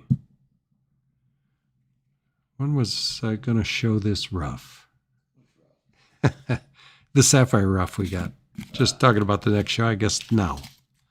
How about now? Wow. So, a little brief on, our mining. Although we didn't mine much, I can. Do we want to show this? Well, quickly. Sure. So this is some of the stuff we mined. The big pieces in here are a little over a carat 25. There's two pieces in what we found that I could cut decent stones out of, but they would cut a 3/4 carat and maybe a 1/2 carat stone, which may be enough to pay for our mining, maybe, if they come out clean, but that's some of the rough that we mined. But here's some of the, whoops, dropped one. These are some of the pieces that we bought from the miners, which was very difficult to get them to part with anything. This one, some nice stones. This, I think, is a 7 carat. No, it's a 5.5 carat, this long piece here. But that'll cut over a 2 carat, and a good 2 carat Montana Sapphire is $1,500 to $2,000 a carat. So, and this green is a really attractive green color. A little deeper green, a little more limey green than most of the Montanas. And this will cut, I don't know what this will cut. We'll see. Whether it's just going to be blue or it's going to be blue-green, to be a good saleable color. And the one on the floor, I'm not sure what it was. But it was a nice stone, too. So we bought that off of Eldorado Bar. And hopefully we'll get some of those cut before the next show.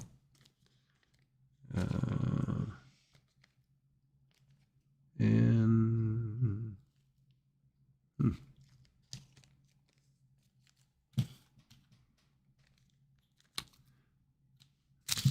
And we bought a few other pieces, some from Spokane Bar, which I don't seem to find here. But our big find was this parcel. First of all, we bought these guys. Is that in the screen?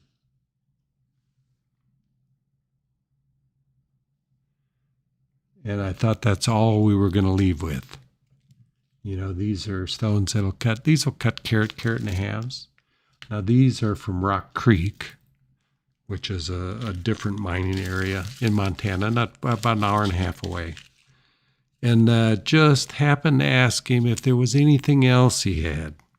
And with some hesitation, he did say, well, I just got a parcel in. I haven't had a chance to look at it.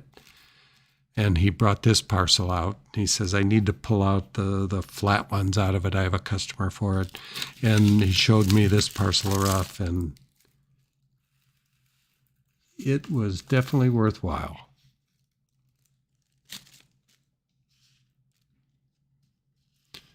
So these are pieces that'll cut probably on the low side, carat and a half.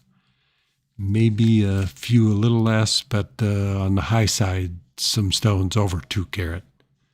You know, and just nice blues. You know, generally I've not been able to get the blues. A lot of them will have blue-green, but that's what the best sellers are in Montana is probably the blue-greens. But it'll be interesting to see if I can get a fine blue out of it. You know, this stone, oops, working backward here. This stone shows the color zoning that you typically see in sapphire, which is a hexagonal growth pattern. There you can see part of the hex, and if you followed all the way around, you'd see a full hex, which is as the crystal grows, that hex just gets bigger and bigger, and then you finally get one. Must be a hex in here. So this is shows you the outside of a hexagonal crystal. You can see the hexagonal, and that those color zones just follow the outer crystal shape of the sapphire. And when those are perfectly straight and hexagonal, you can pretty much identify a sapphire as being natural. So really nice rough, and this is what we'll see the next show. We'll try and get quite a few of these cut. I think there's probably 30 pieces here, so I'll be doing this probably well into next year before I can finish these. We're going to try and get Michael cutting so he can do some of these. So that was a good, valuable parcel that I think you're going to see some really great Montanas out of this.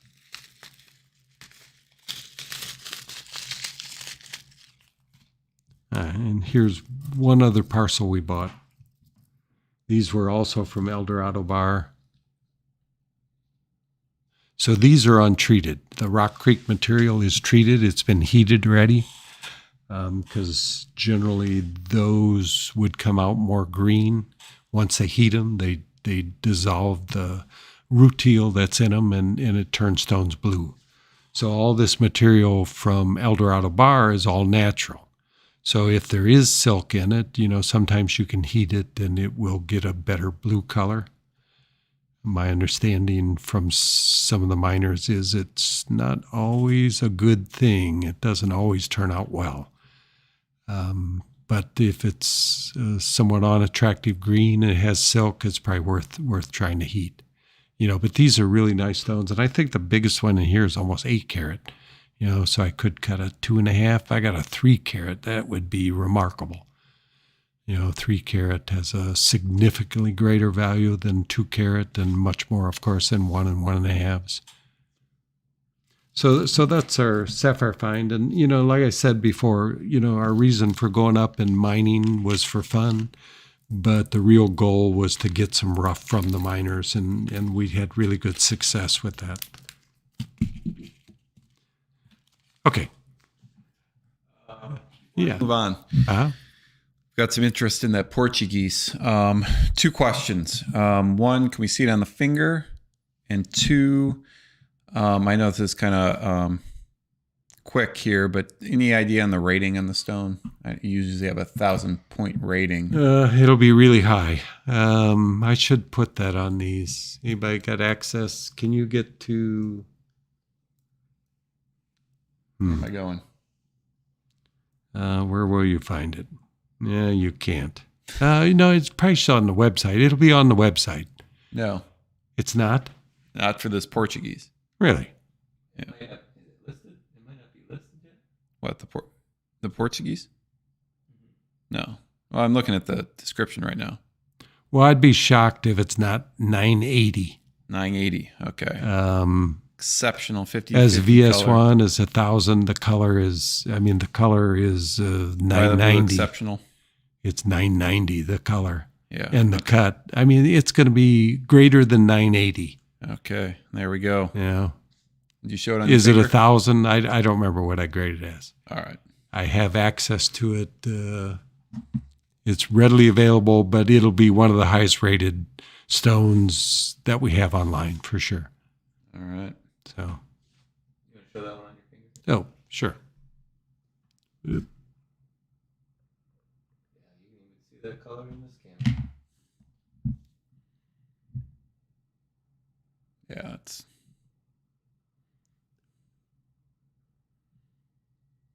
definitely. I'm gonna order a mannequin hand on like Amazon. Yeah, we need an assistant when we have questions like this to get on. We can drill a hole in the mannequin hand so it can fit the stone too. Not a whole size. Well, if we can we'll create many mannequin hands. Yeah, I'm surprised it's not online. The color grading should be online, and it's not. Yeah, Make mistakes occasionally. Well, this one's been on for a while though.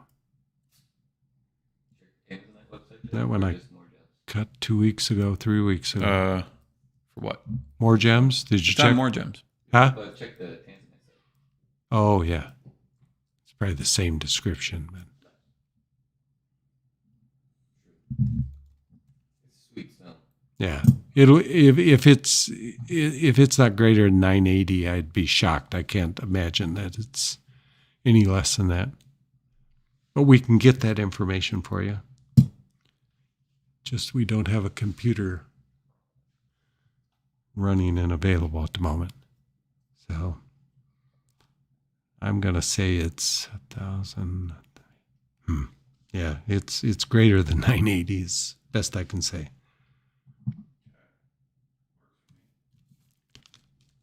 All right, up next. This is one extraordinary stone. I couldn't believe it when I saw it. It's very rare to see yellow tourmalines and then to see a stone like this. This stone just glows. It's got a glow to it. Just something about the color that is so special. I just literally have never seen another tourmaline that looked like this. Weighs 7 carat 17, high clarity, beautiful cut. Just a totally unique color. So rare to see any really fine yellow in any gem. But in tourmaline, it's almost non-existent. I doubt there's another stone out there like this.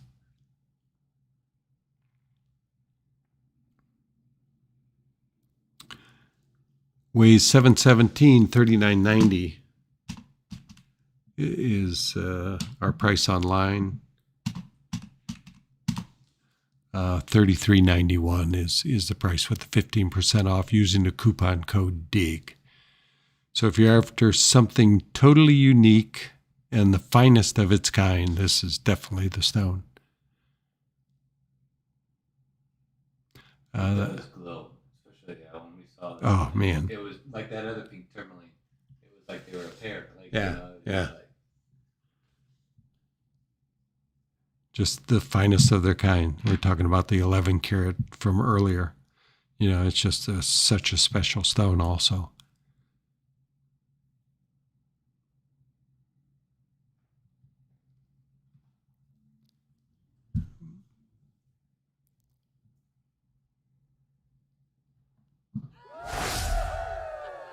It looks like we have a sale of something.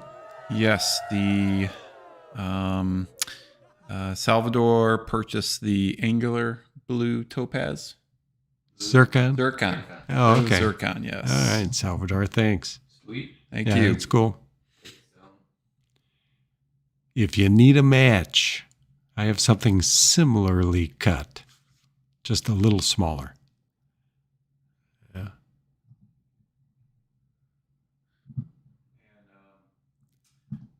Question here. Breads and Spreads wants to know that little sapphire you used earlier to show off the hex amid the group of them. How much would that go for? I don't know. Cut or? I'm not selling rough, so. Yeah. Yeah, that one, I mean, it could cut a 2 karat. Yeah, the depth of it, it'll be a deeper cut, but could easily be a 2 karat, and you could be looking at $4,000. I mean, it could be more if it's something special. It could be less if it's not quite as exciting as I would expect. But, you know, again, what is exciting in Montana is a pretty broad range. You know, what people like is kind of surprising to me, from light greens. You know, definitely the most popular has been the blue-green mix, kind of a teal color, or just showing blue in parts and green in parts, has been really popular. Some of this rough, I think, is going to cut more blue than I've ever cut before. You know, this particular source, I have not been able to get to the stones that would cut mostly blue before. So this was the first time that I had this type of rough available. So I'm not totally sure what it's going to cut, and, you know, just going to have to cut it and see what comes out of it. I have really high hopes for it, that what we bought, it just looks right, you know, and I'll be surprised if it's not some of the best that I've ever had. So look forward to next show, because there'll be some, I'm pretty sure, some extremely fine Montana sapphires. And then back to this beautiful tourmaline here. James wants to know if you know where it's from. I will shortly. I have a cert on it that comes from a lab in Dubai, but you know, my source is very good, and he will give me that information. I probably have it ready, but like I said, I left my phone at home, and so I hope to have it for the show, but I'll have it by tomorrow. You know, what the source is, and, you know, supposedly neither one of these have been heated, and yellows typically wouldn't be heated. You know, but I'm assuming Congo, but I'm not sure that that's a fact. Yeah. So, although I've never seen a yellow like this from Congo, well, I've never seen a yellow like this from anywhere. So, yeah.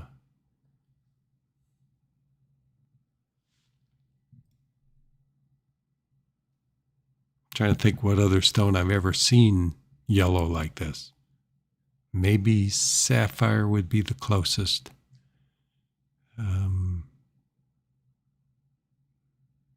You know, just kind of a unique color. It's just striking when you see it. It's, yeah.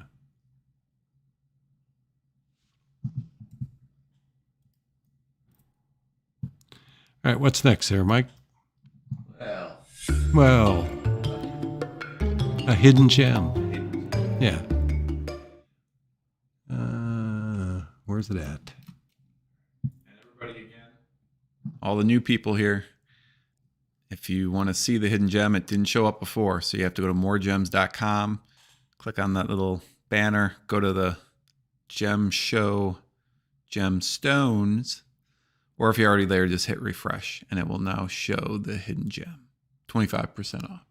So you can scan this code, the Yeah, if you're not on your mobile phone right now, but you have your mobile phone in front of you and you didn't forget it at home like Steve did, you can scan that little QR code and that'll take you right to the category where this hidden gem is, as well as the other stones. Yeah, a lot of people watch on TV. They deal with True. shop. Yep. So on TV, you just scan it and it comes up on your phone then. Right. Yeah. Okay. How do you get to it on TV? YouTube app. Okay. Yeah, Yeah. What Carrie watches. Dana watches on TV. Hi, Carrie. Hi, Dana, if you're out there. Hi, Nancy. I know you're asleep.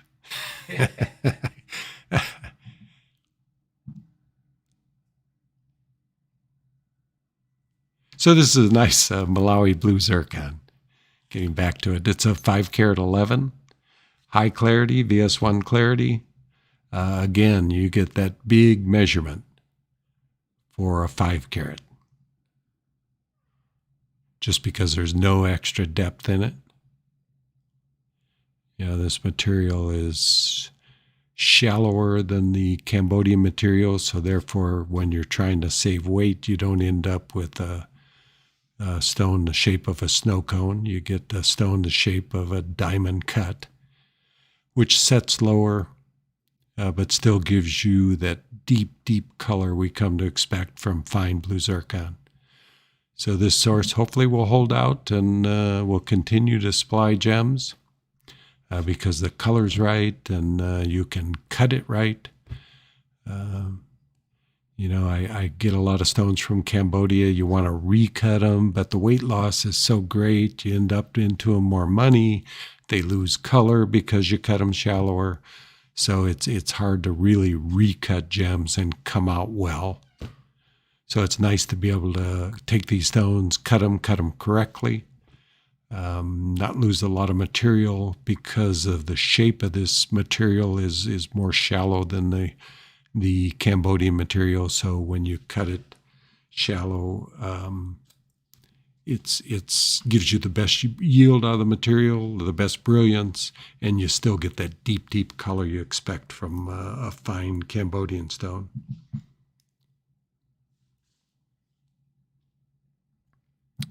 So just really nice brilliance.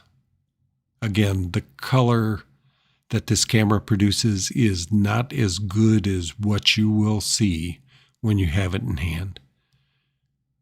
It's just a much prettier color. It's just something that I can't photograph this material quite right. We get close, but it's definitely better than what you see. And not bad what you see, but the stones in person, just really remarkable. So this one with the 25 off, what's the coupon? Rare 25, okay. So this one's $1,192 for a 5 carat fine blue zircon. This is hard enough to wear in a ring, wear in a pendant. Yeah, it's a real hard stone. Yeah, it's probably as hard as any gem, well, other than sapphire that we've looked at. So just a good durability hard stone. And we have a sale. Yes, we want to thank Grace. She purchased that amazing yellow tourmaline. Did you? Oh. You know, I will truly miss that stone. Yeah. I may have to keep it an extra day. That is a beaut. Yeah. Thank you, Grace. Wow. That's cool. Yeah, it's... what more can I say about it, you know? Just one of those things that you see once in a lifetime. You know, I hope I'll see more. I bought a piece of yellow rough, but no way it's that kind of color. I can show you what it is. It's pale in comparison. Yeah, I wish it would cut that kind of color. You know, I bought one other piece of rough that's yellowish, but it's got orange in it. So I don't know what's going to happen with that one. So Yeah, this will be a pale brother to the stone you bought. Andrew Cool. wants to know if can you the blue zircon that you have, could you put it on up to the finger? Again, a case for the man. Yes, I'll give you the finger. I should do this for every stone, I suppose. It's just hard to. We need another camera. You can't do it in that camera. We definitely need another camera. I don't know how many cameras the system can hold. Huh? I know. Well, we need a bigger system.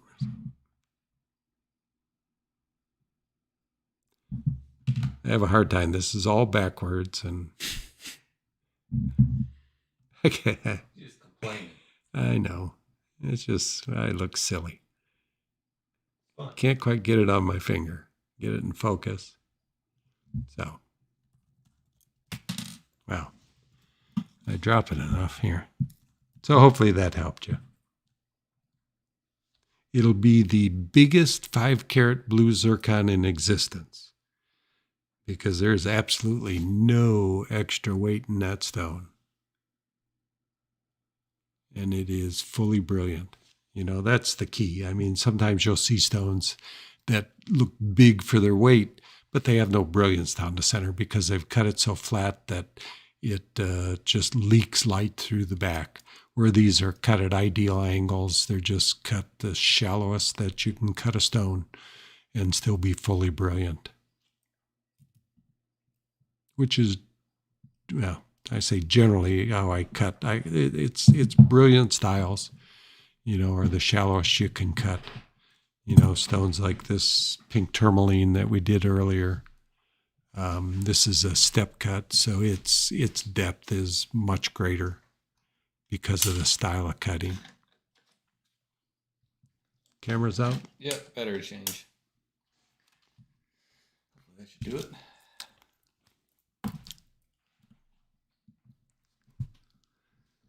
All right. Up next. This one's cool. Yeah. Another Ammolite from our trip. I got it right. Ammolite. You did. Yeah. This isn't going to fit in the picture. Just give them a quick view of this one, then you can show them out. Just a cool shape to make a pendant out of. I suppose you could do almost too wide for a bracelet. It's 55 millimeters, so it's 2 inches long. I can't get this in the camera, can I? I don't think so. Yeah, close. Focus a little better. So you can see the intense blues, indigo, beautiful greens, yellows to reds. Just the full spectrum. Well, and it is, I mean, it's got to be, wonder how you talk about what they do to light, because this is the spectrum. It's Roy G. Biv. Red, orange, yellow, green, blue, indigo, and violet. Who? Roy G. Biv? Who's that? You don't know Roy? I've heard it. Okay. But why, why is that? I'd like somebody to explain, somebody physicist, explain how the rainbow is down this stone in order. Just pretty amazing. And the intensity of the colors is just blows me away.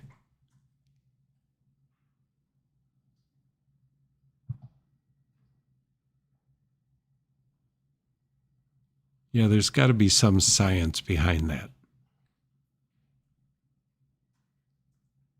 Yeah.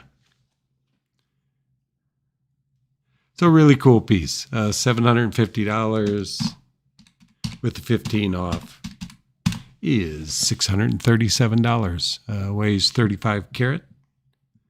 And for those who maybe have just joined us, you want to explain what that is? This is a 70 million year old fossil from the Bear Paw Formation in Alberta, Canada, which we just were at. It is a fossilized ammonite. Which is right behind your shoulder there, right? Yeah. That guy back there is what it was. It was kind of like a nautilus, a squid-like creature inside. So they died and sunk to the bottom or covered up and over 70 million years fossilized. Then we dug them up and brought them to you. So, but it's a material that I just grown so fond of. There's nothing else colored like this. It's just got such a unique look to it. It just doesn't look real. It's so dramatic, the colors and the iridescence of the colors. So these are a solid piece of the shell. The outer surface was changed with aragonite. And I want to say it's bentonite. I'm not positive on that. The materials that create those colors.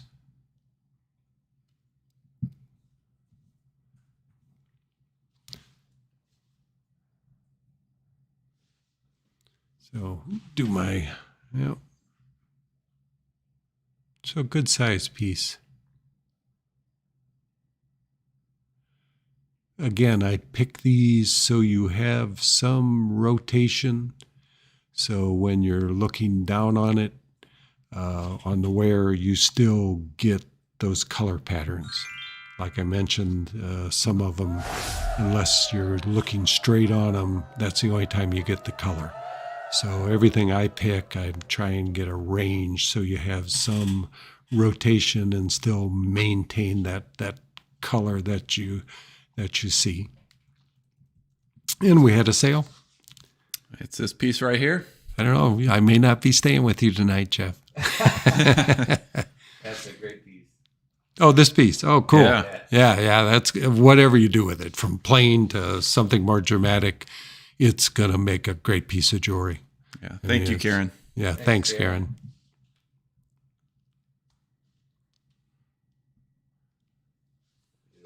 Yeah. That's cool. That's special. Yeah. Such a great shape. Yeah.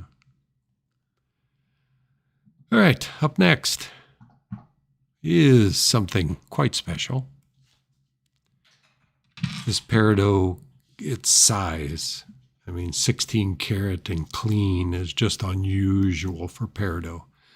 This is very high clarity, well cut stone, and has that mint green color, like we mentioned, real reminiscent of the Merlani mint garnets, which is on my shirt.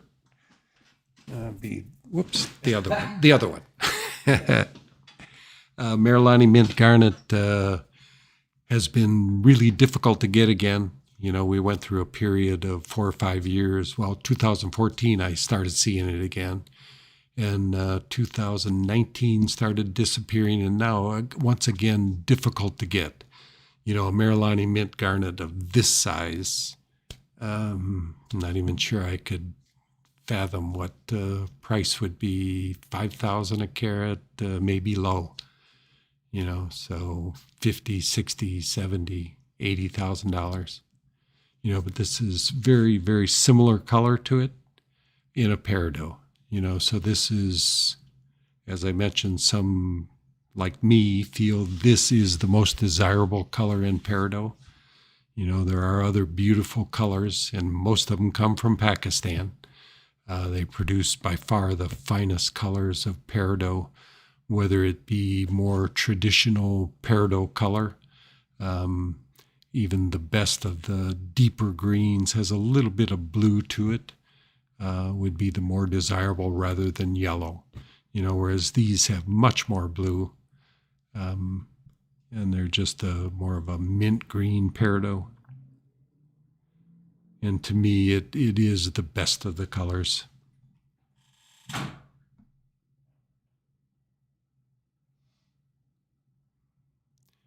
Again, nice cut, nice clarity. Just really a remarkable stone.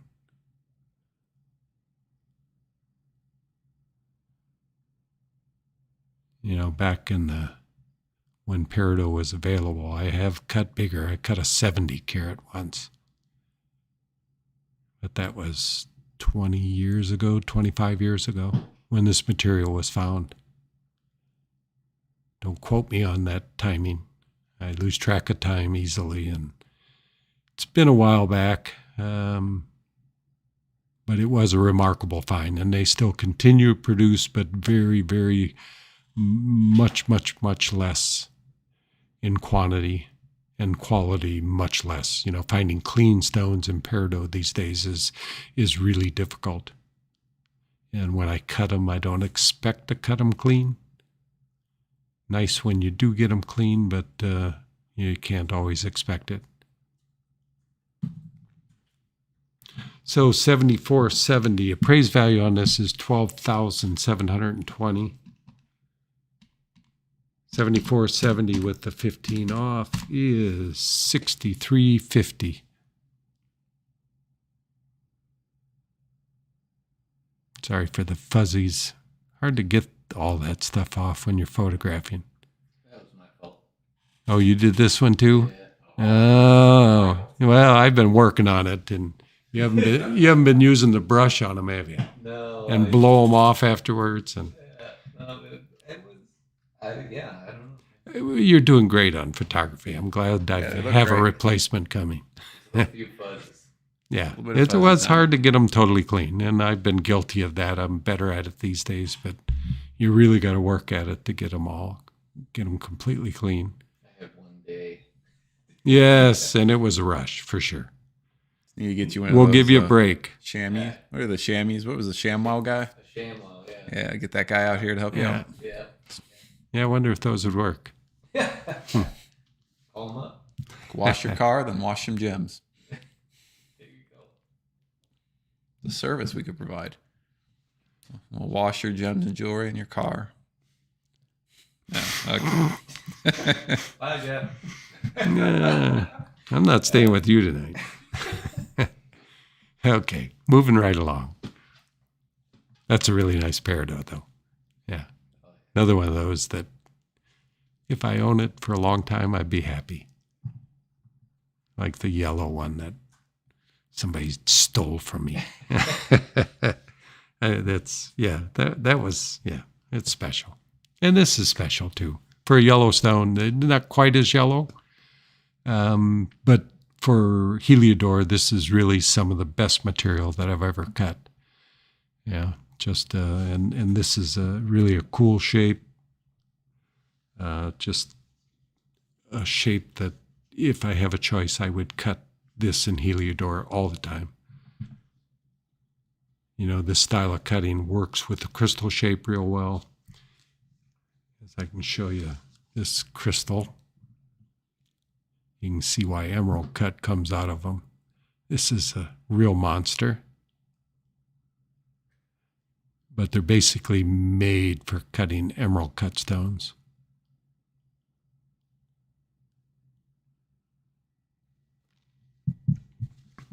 Show how big that is in this Yeah, that's- screen. It's a big one. Oh, yeah. yeah. Clean. Yes, I've had this one for years and just not sure I want to cut it. And, you know, I've had people wanting to buy the crystal, but they don't want to pay what the cut stone out of this would be, you know, because this is going to cut a 60, 70 carat stone. Not even sure. I can't remember what this weighed, but it's a big one, you know, and nice color and just got a valuable stone, you know, 60 carat, that's a couple hundred a carat. So, but back to the stone at hand, which I think this is the last of the material I bought that's going to cut this color. You know, they're just really, really beautiful yellow color.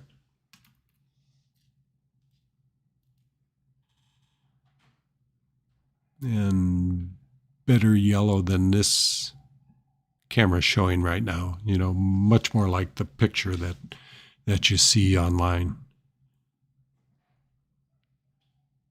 This is a Barian style emerald cut.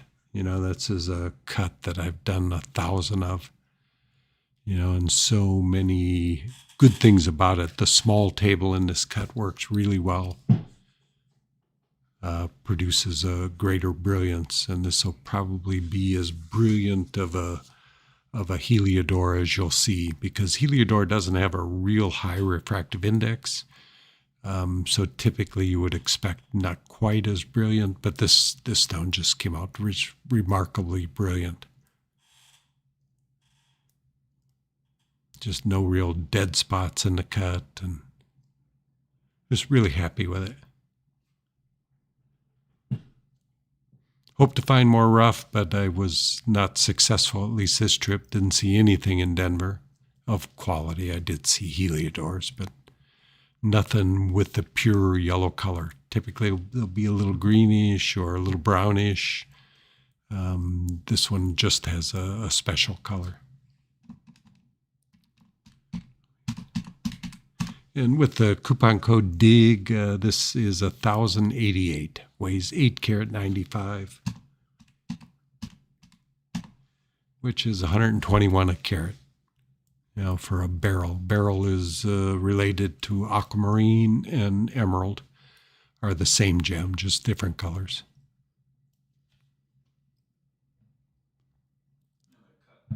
Amazing.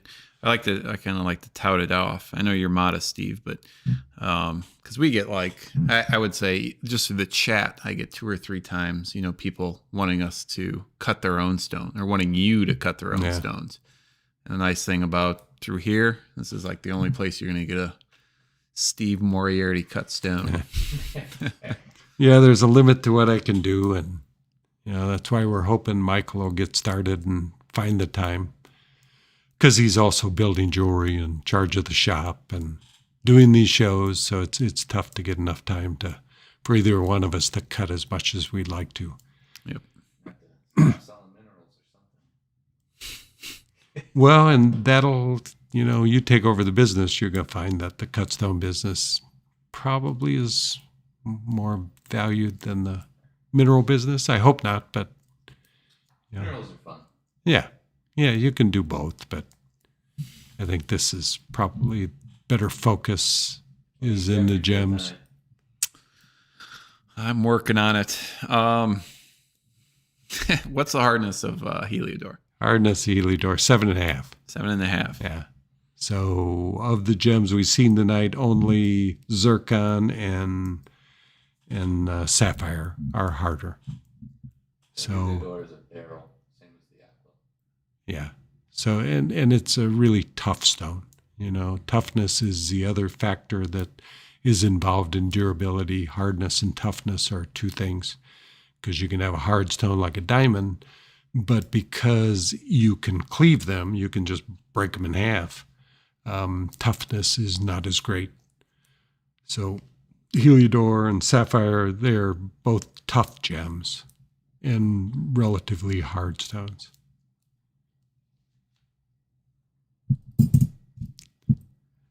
All right, and up next there, Mike. Another tourmaline. This one, really attractive color, kind of a little bit of peach to the pink. Oh, is that peach? Whatever it is, I like it. Yep, we had a sale. Cool. Don't talk too much about it. About this one? Yep. Thank you, Mark, for the cushion tourmaline purchase. Somebody's been keeping an eye on this one, huh? That's a nice stone, too. Yeah. Oh, yeah. Great cut. So these stones, depending on the light you're in, they'll get a little peachier, typically in incandescent, and pinker in daylight is what you get out of most of these, this particular color. But again, cuts right, and it just has just a lot of brilliance. And as I've mentioned before, this style of cutting is so lost in the business. There's so few people doing step cuts, and to me personally, I think step cuts is probably my number one cut, not only to get good yield out of material, but you get extreme brilliance out of it. And it's easy to produce a really high quality cut because the lines that you have to match as a cutter are two directional, so it's easy to get the cut right, much easier than some other cuts to make all the facets match and, just to get brilliance like this out of a stone. And not sure why the books don't promote step cuts more. Step cuts are generally for the cutter that doesn't use designs. It's a cut that works with any shape, and you can just work on the piece of rough, just putting steps wherever they fit, and then make a cutting style out of it. And you can do any shape, any size, pretty much anything in a step cut, and it always produces great brilliance. All right. Thanks, Mark. Thanks, Mark. And up next, it's another The final hidden gem. And bring this up because there are new people. If you go to the website or kind of take a picture of that QR code, that'll take you to the page with all these stones. The hidden gem was hidden. It is now available. And if you're on that page with all the stones and you've been on there, just hit refresh right now and you will see the new hidden gem. Be quick. This one's a bargain. Yeah. It's pretty inexpensive. And you get 25% off. And yeah. With those colors. Does that work? Man, that's cool. Yeah. I bought a lot of this color. It's apparently what they've produced. Hopefully I didn't buy too much. Half of my shipment is stuck in customs, so we'll see what I bought the first day of buying. Hopefully something other than this color, although I love this color. It's the blues and the greens. In all of my gem business, blues and greens are the best selling of all the colors. The gentleman from the mine, he says, well, I like the reds. You seem to like blues and greens. Yeah, absolutely. I like blues and greens. And they had special blues and greens. Hopefully I got some things with red, but, what I have here is much this color pattern, but I'm really happy with the color pattern, to get all those colors in one gem and just have them as bright as they are. They're just special pieces. Yeah. The dark line you see across there is just a typical crack in the material.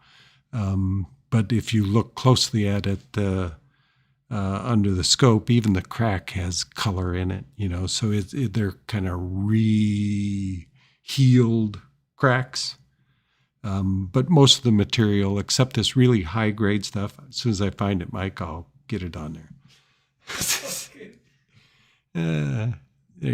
Just look at the colors. You can see down here is a crack, here's a crack. Only in the really highest grade, the most expensive of the material, that you don't get any cracks in it. But all of it otherwise has some kind of cracking. It's okay to see them perfect, but these imperfections in this material, it's a shell. You got to expect it, and just the colors in these, that's just pretty amazing. This one doesn't go the rainbow pattern quite, but so that was just something unusual about that long one, that it went Roy G. Biv. But that's special colors in this too. So brilliant. And as you can see, again, you get decent rotation to it, that it's not just straight on, that you get those colors. So this is a great stone, and it's relatively cheap. $306. weighs just under 20 carats. Look at the colors. I mean, what a pendant this will make. Yeah, I do think that we just had a really good trip, and it really made sense to go up and visit them directly at their shop because we just got selection of just some really incredible pieces.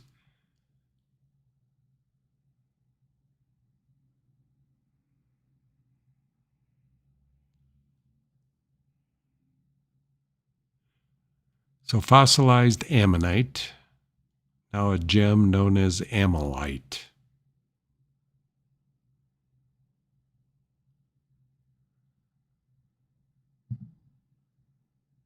Cool. And that is one of our hidden gems, 25% off with the coupon code RARE25. That was all three. They should all be on there now. I think I got them listed too, marked as which ones are hidden gems.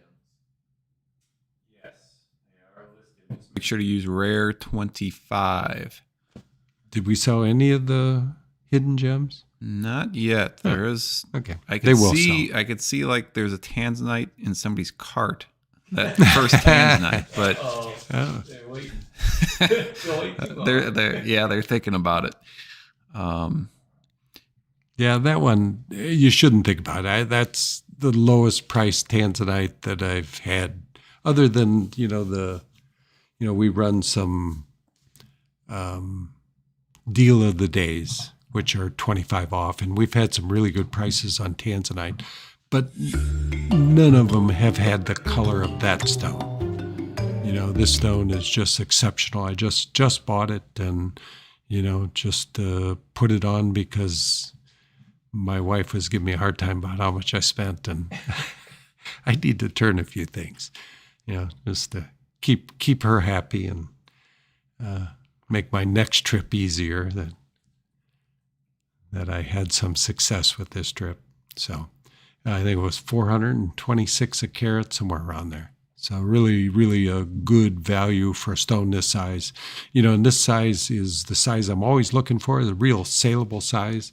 I have a lot of stones that are bigger, but those stones in the 3 to 6 carat are the most saleable sizes for us.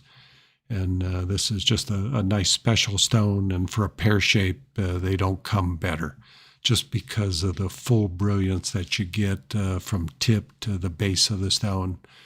Just hard to get in a pear shape. So, what was the other deal of the day? The blue zircon. Yeah, another nice stone. Yeah, and for blue zircon also ends up a low price per carat for a fine material. And good shape. This is one of the most popular shapes in the business right now. These square cuts.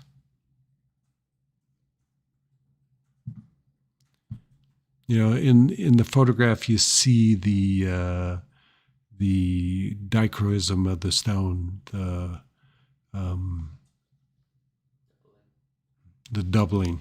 Yes, thank you, Mike. Of the back facets. Little more dramatic in the camera than in person. I should say significantly more dramatic. Where's that stone? Because in person, it's very difficult to see the doubling that you see in the photograph.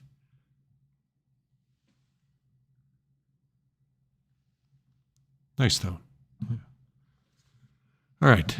And up next is another zircon. This special cut, just a really special shape, not quite as dark a material, but the color of the finest aqua. I mean, this is the color of the aqua I showed earlier that we talked about being close to Santa Maria color. Sometimes I pass up these medium color blue zircons because I'm thinking, no, I want everything the deepest color. But why? I mean, this is as deep as aqua would ever get. Just a beautiful color. Yeah, not the deepest color zircon, but just a beautiful color blue.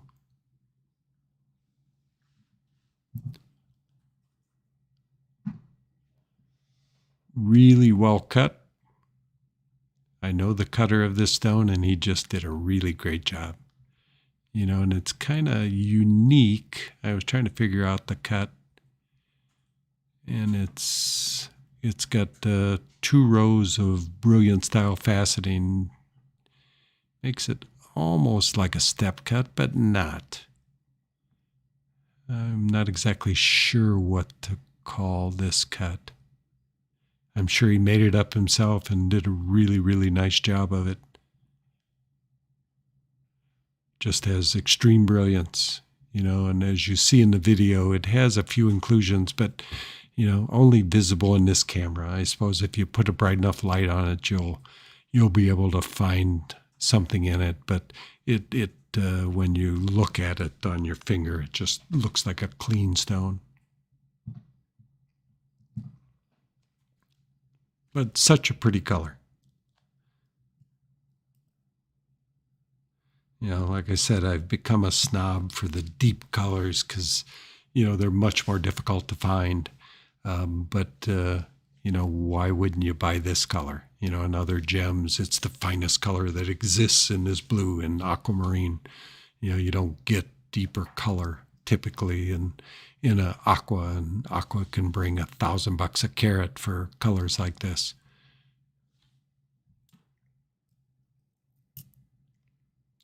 So this stone weighs 7 carat 10, 1790. And with the coupon code DIG, it's $1,520. Just as you look at the cut, I mean, it's just really, really well cut stone. Kind of cutting I do, and feel like odd saying that, but you know, it's a quality of cut that I do coming from someone else, which is nice to see and nice to have it, you know, particularly at a price that I can still make money at and have somebody else cut it, which has always been the issue for me is, you know, the need for me to cut it. And, you know, it's just adds a lot more money when somebody else of high quality cuts a stone, because they want good money to cut their stones. You know, and you take a stone like this and you add somebody's $400 or $500 in cutting charges to it, it gets difficult to market it that way. So it leaves me generally cutting my own stones. So another stone from Namibia. No, not Namibia. Sorry, Malawi, which is the newest source for this blue zircon. All right. So I just checked back at your Reddit account, and that Ammotrine's got over 20,000 upvotes. 20,000 uploads. What's that mean? Upvotes. Upvotes. Oh, 20,000 people liked it. Pretty much.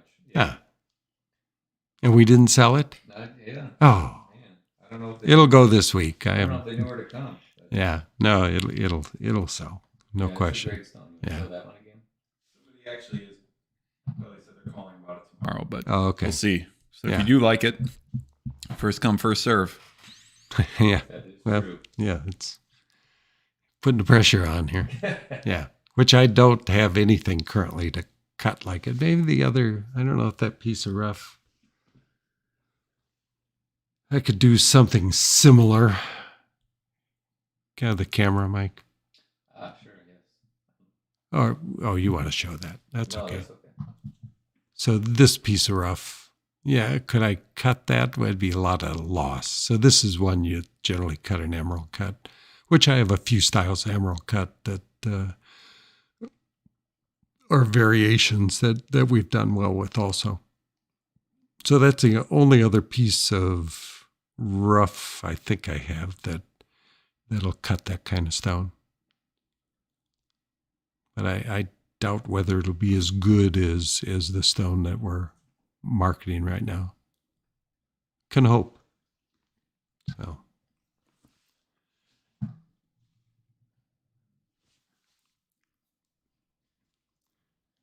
All right. Okay, what's up next there, Mike? Well, I think that was it, Jeffrey. Oh, Any questions? the next show's up next. Oh, next show is up next. Yeah. Yeah. Did you tell them that we're going to be Oh, giving away some stuff? yeah. Next show should be interesting. We bought some of the highest quality concentrate of sapphire. Let's see, how do sapphire gravel? I think that's what they call it. Yeah. So this is the gravel that's totally sorted down to the point where you would do hand sorting now, which is what we did. This is the same material that we dug. I think we did 4 bags of it in one day. We weren't too successful, but another gentleman that actually was out at the mines because of our show. He saw the last Montana show, and actually went because of it and introduced himself. And so they got pretty lucky, and they found, as I recall it, it may have been something close to 2 gram. If he's watching, maybe he can tell me what it was, because it seemed like it was a little bit pinkish purple. I'm not sure. I only saw it briefly, but they got lucky and found at least a nice piece out of this same material that came from the El Dorado bar. And that's what will be. What are we doing with it, Mike? Well, it's tough. It's a 28-pound bag. I don't know if they can hear me, but it's there's no guarantee that there's anything in it, but we're Yes. gonna split it up into a few portions, and then We'll send it off, and you can sort through it. So but it'll be like a raffle type thing. Oh, okay. Sign up, and then we'll select a few winners. yeah, so it'll be part of the next show where we're featuring Montana Sapphire, and you'll have a chance to get some of the gravel that has a possibility of 10, 15, 20, 30 carat.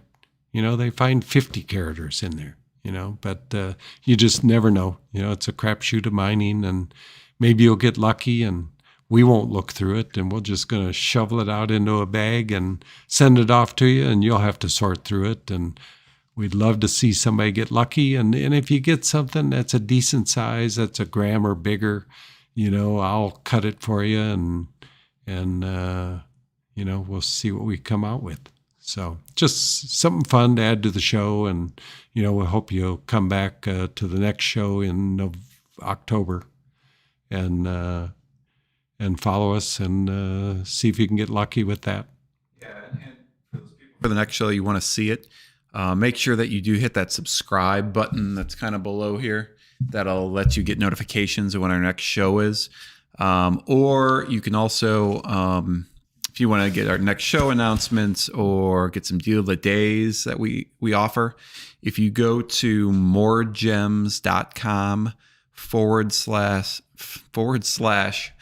/ show, that will have a little subscribe form on it. Just throw in your email address, hit that green subscribe button, and you'll receive our emails and notifications. And that's moregems.com / show. Just that easy. Yeah. And you'll be notified of the next show and some other deals that we have through then. Yeah, and the deal of the days have been very good.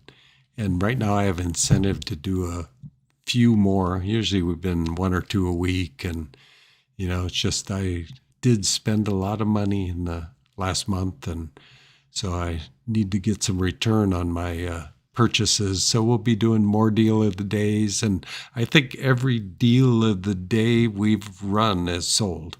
I don't know that there's any left out there at all. Yeah, not positive that, but they're always really good deals. They're 25 off, and it's 25 off the price that's on our site, So if I can find some things I can afford to do that, we'll be running more of those. So yeah, subscribe and you'll get notifications when we do run those. Yep. Nice and easy. Anything else? Yeah, I think I kind of kept up with questions throughout the show. Okay. So again, Yeah, no questions at the end of this. But yeah, big show for next Yeah. month. What day? Do we know what day? I think it's on YouTube. Is it the 12th? It's Gotta be before that. It's the first Wednesday. So the 5th. 5th, yeah. So September 5th. No, October. October 5th. Yeah. Yes. Oh, it's getting late. So October 5th. Ammonite, Ammolite. Yep. Yeah. Purple Garnet. Yeah. So yeah, you get a chance, review what we've shown you tonight, because there are some really spectacular stones. I'm really happy with the selection we have that's still available to you. There's not a bad stone in the bunch. So take a look, and we always get a lot of sales after the shows, and if there's something you're interested in, don't wait too long, because we do sell a high percentage of what goes on these shows. So yeah, and I don't. We can't stress that enough, because tomorrow I will have an email that goes out to our customers and subscribers about these stones. So if you do like something that's still available tonight or early tomorrow morning, I'll be sending it out tomorrow, probably early afternoon. So you have tomorrow morning as well to grab it before it goes to the wider audience. And we have 85,000 YouTube followers, so it's a pretty big audience. So, yeah. So. To put a little pressure on No it. pressure. Yeah. Little pressure. Our sales technique, yeah. All right, folks. Remember, shop online at MoreGems.com. We want to thank you for watching, and don't forget to subscribe and click the bell to get the alerts when we go live. Also, check out our video links at the bottom of this stream. That's going to do it for us tonight. I'm Steve Moriarty. Keep on gemming.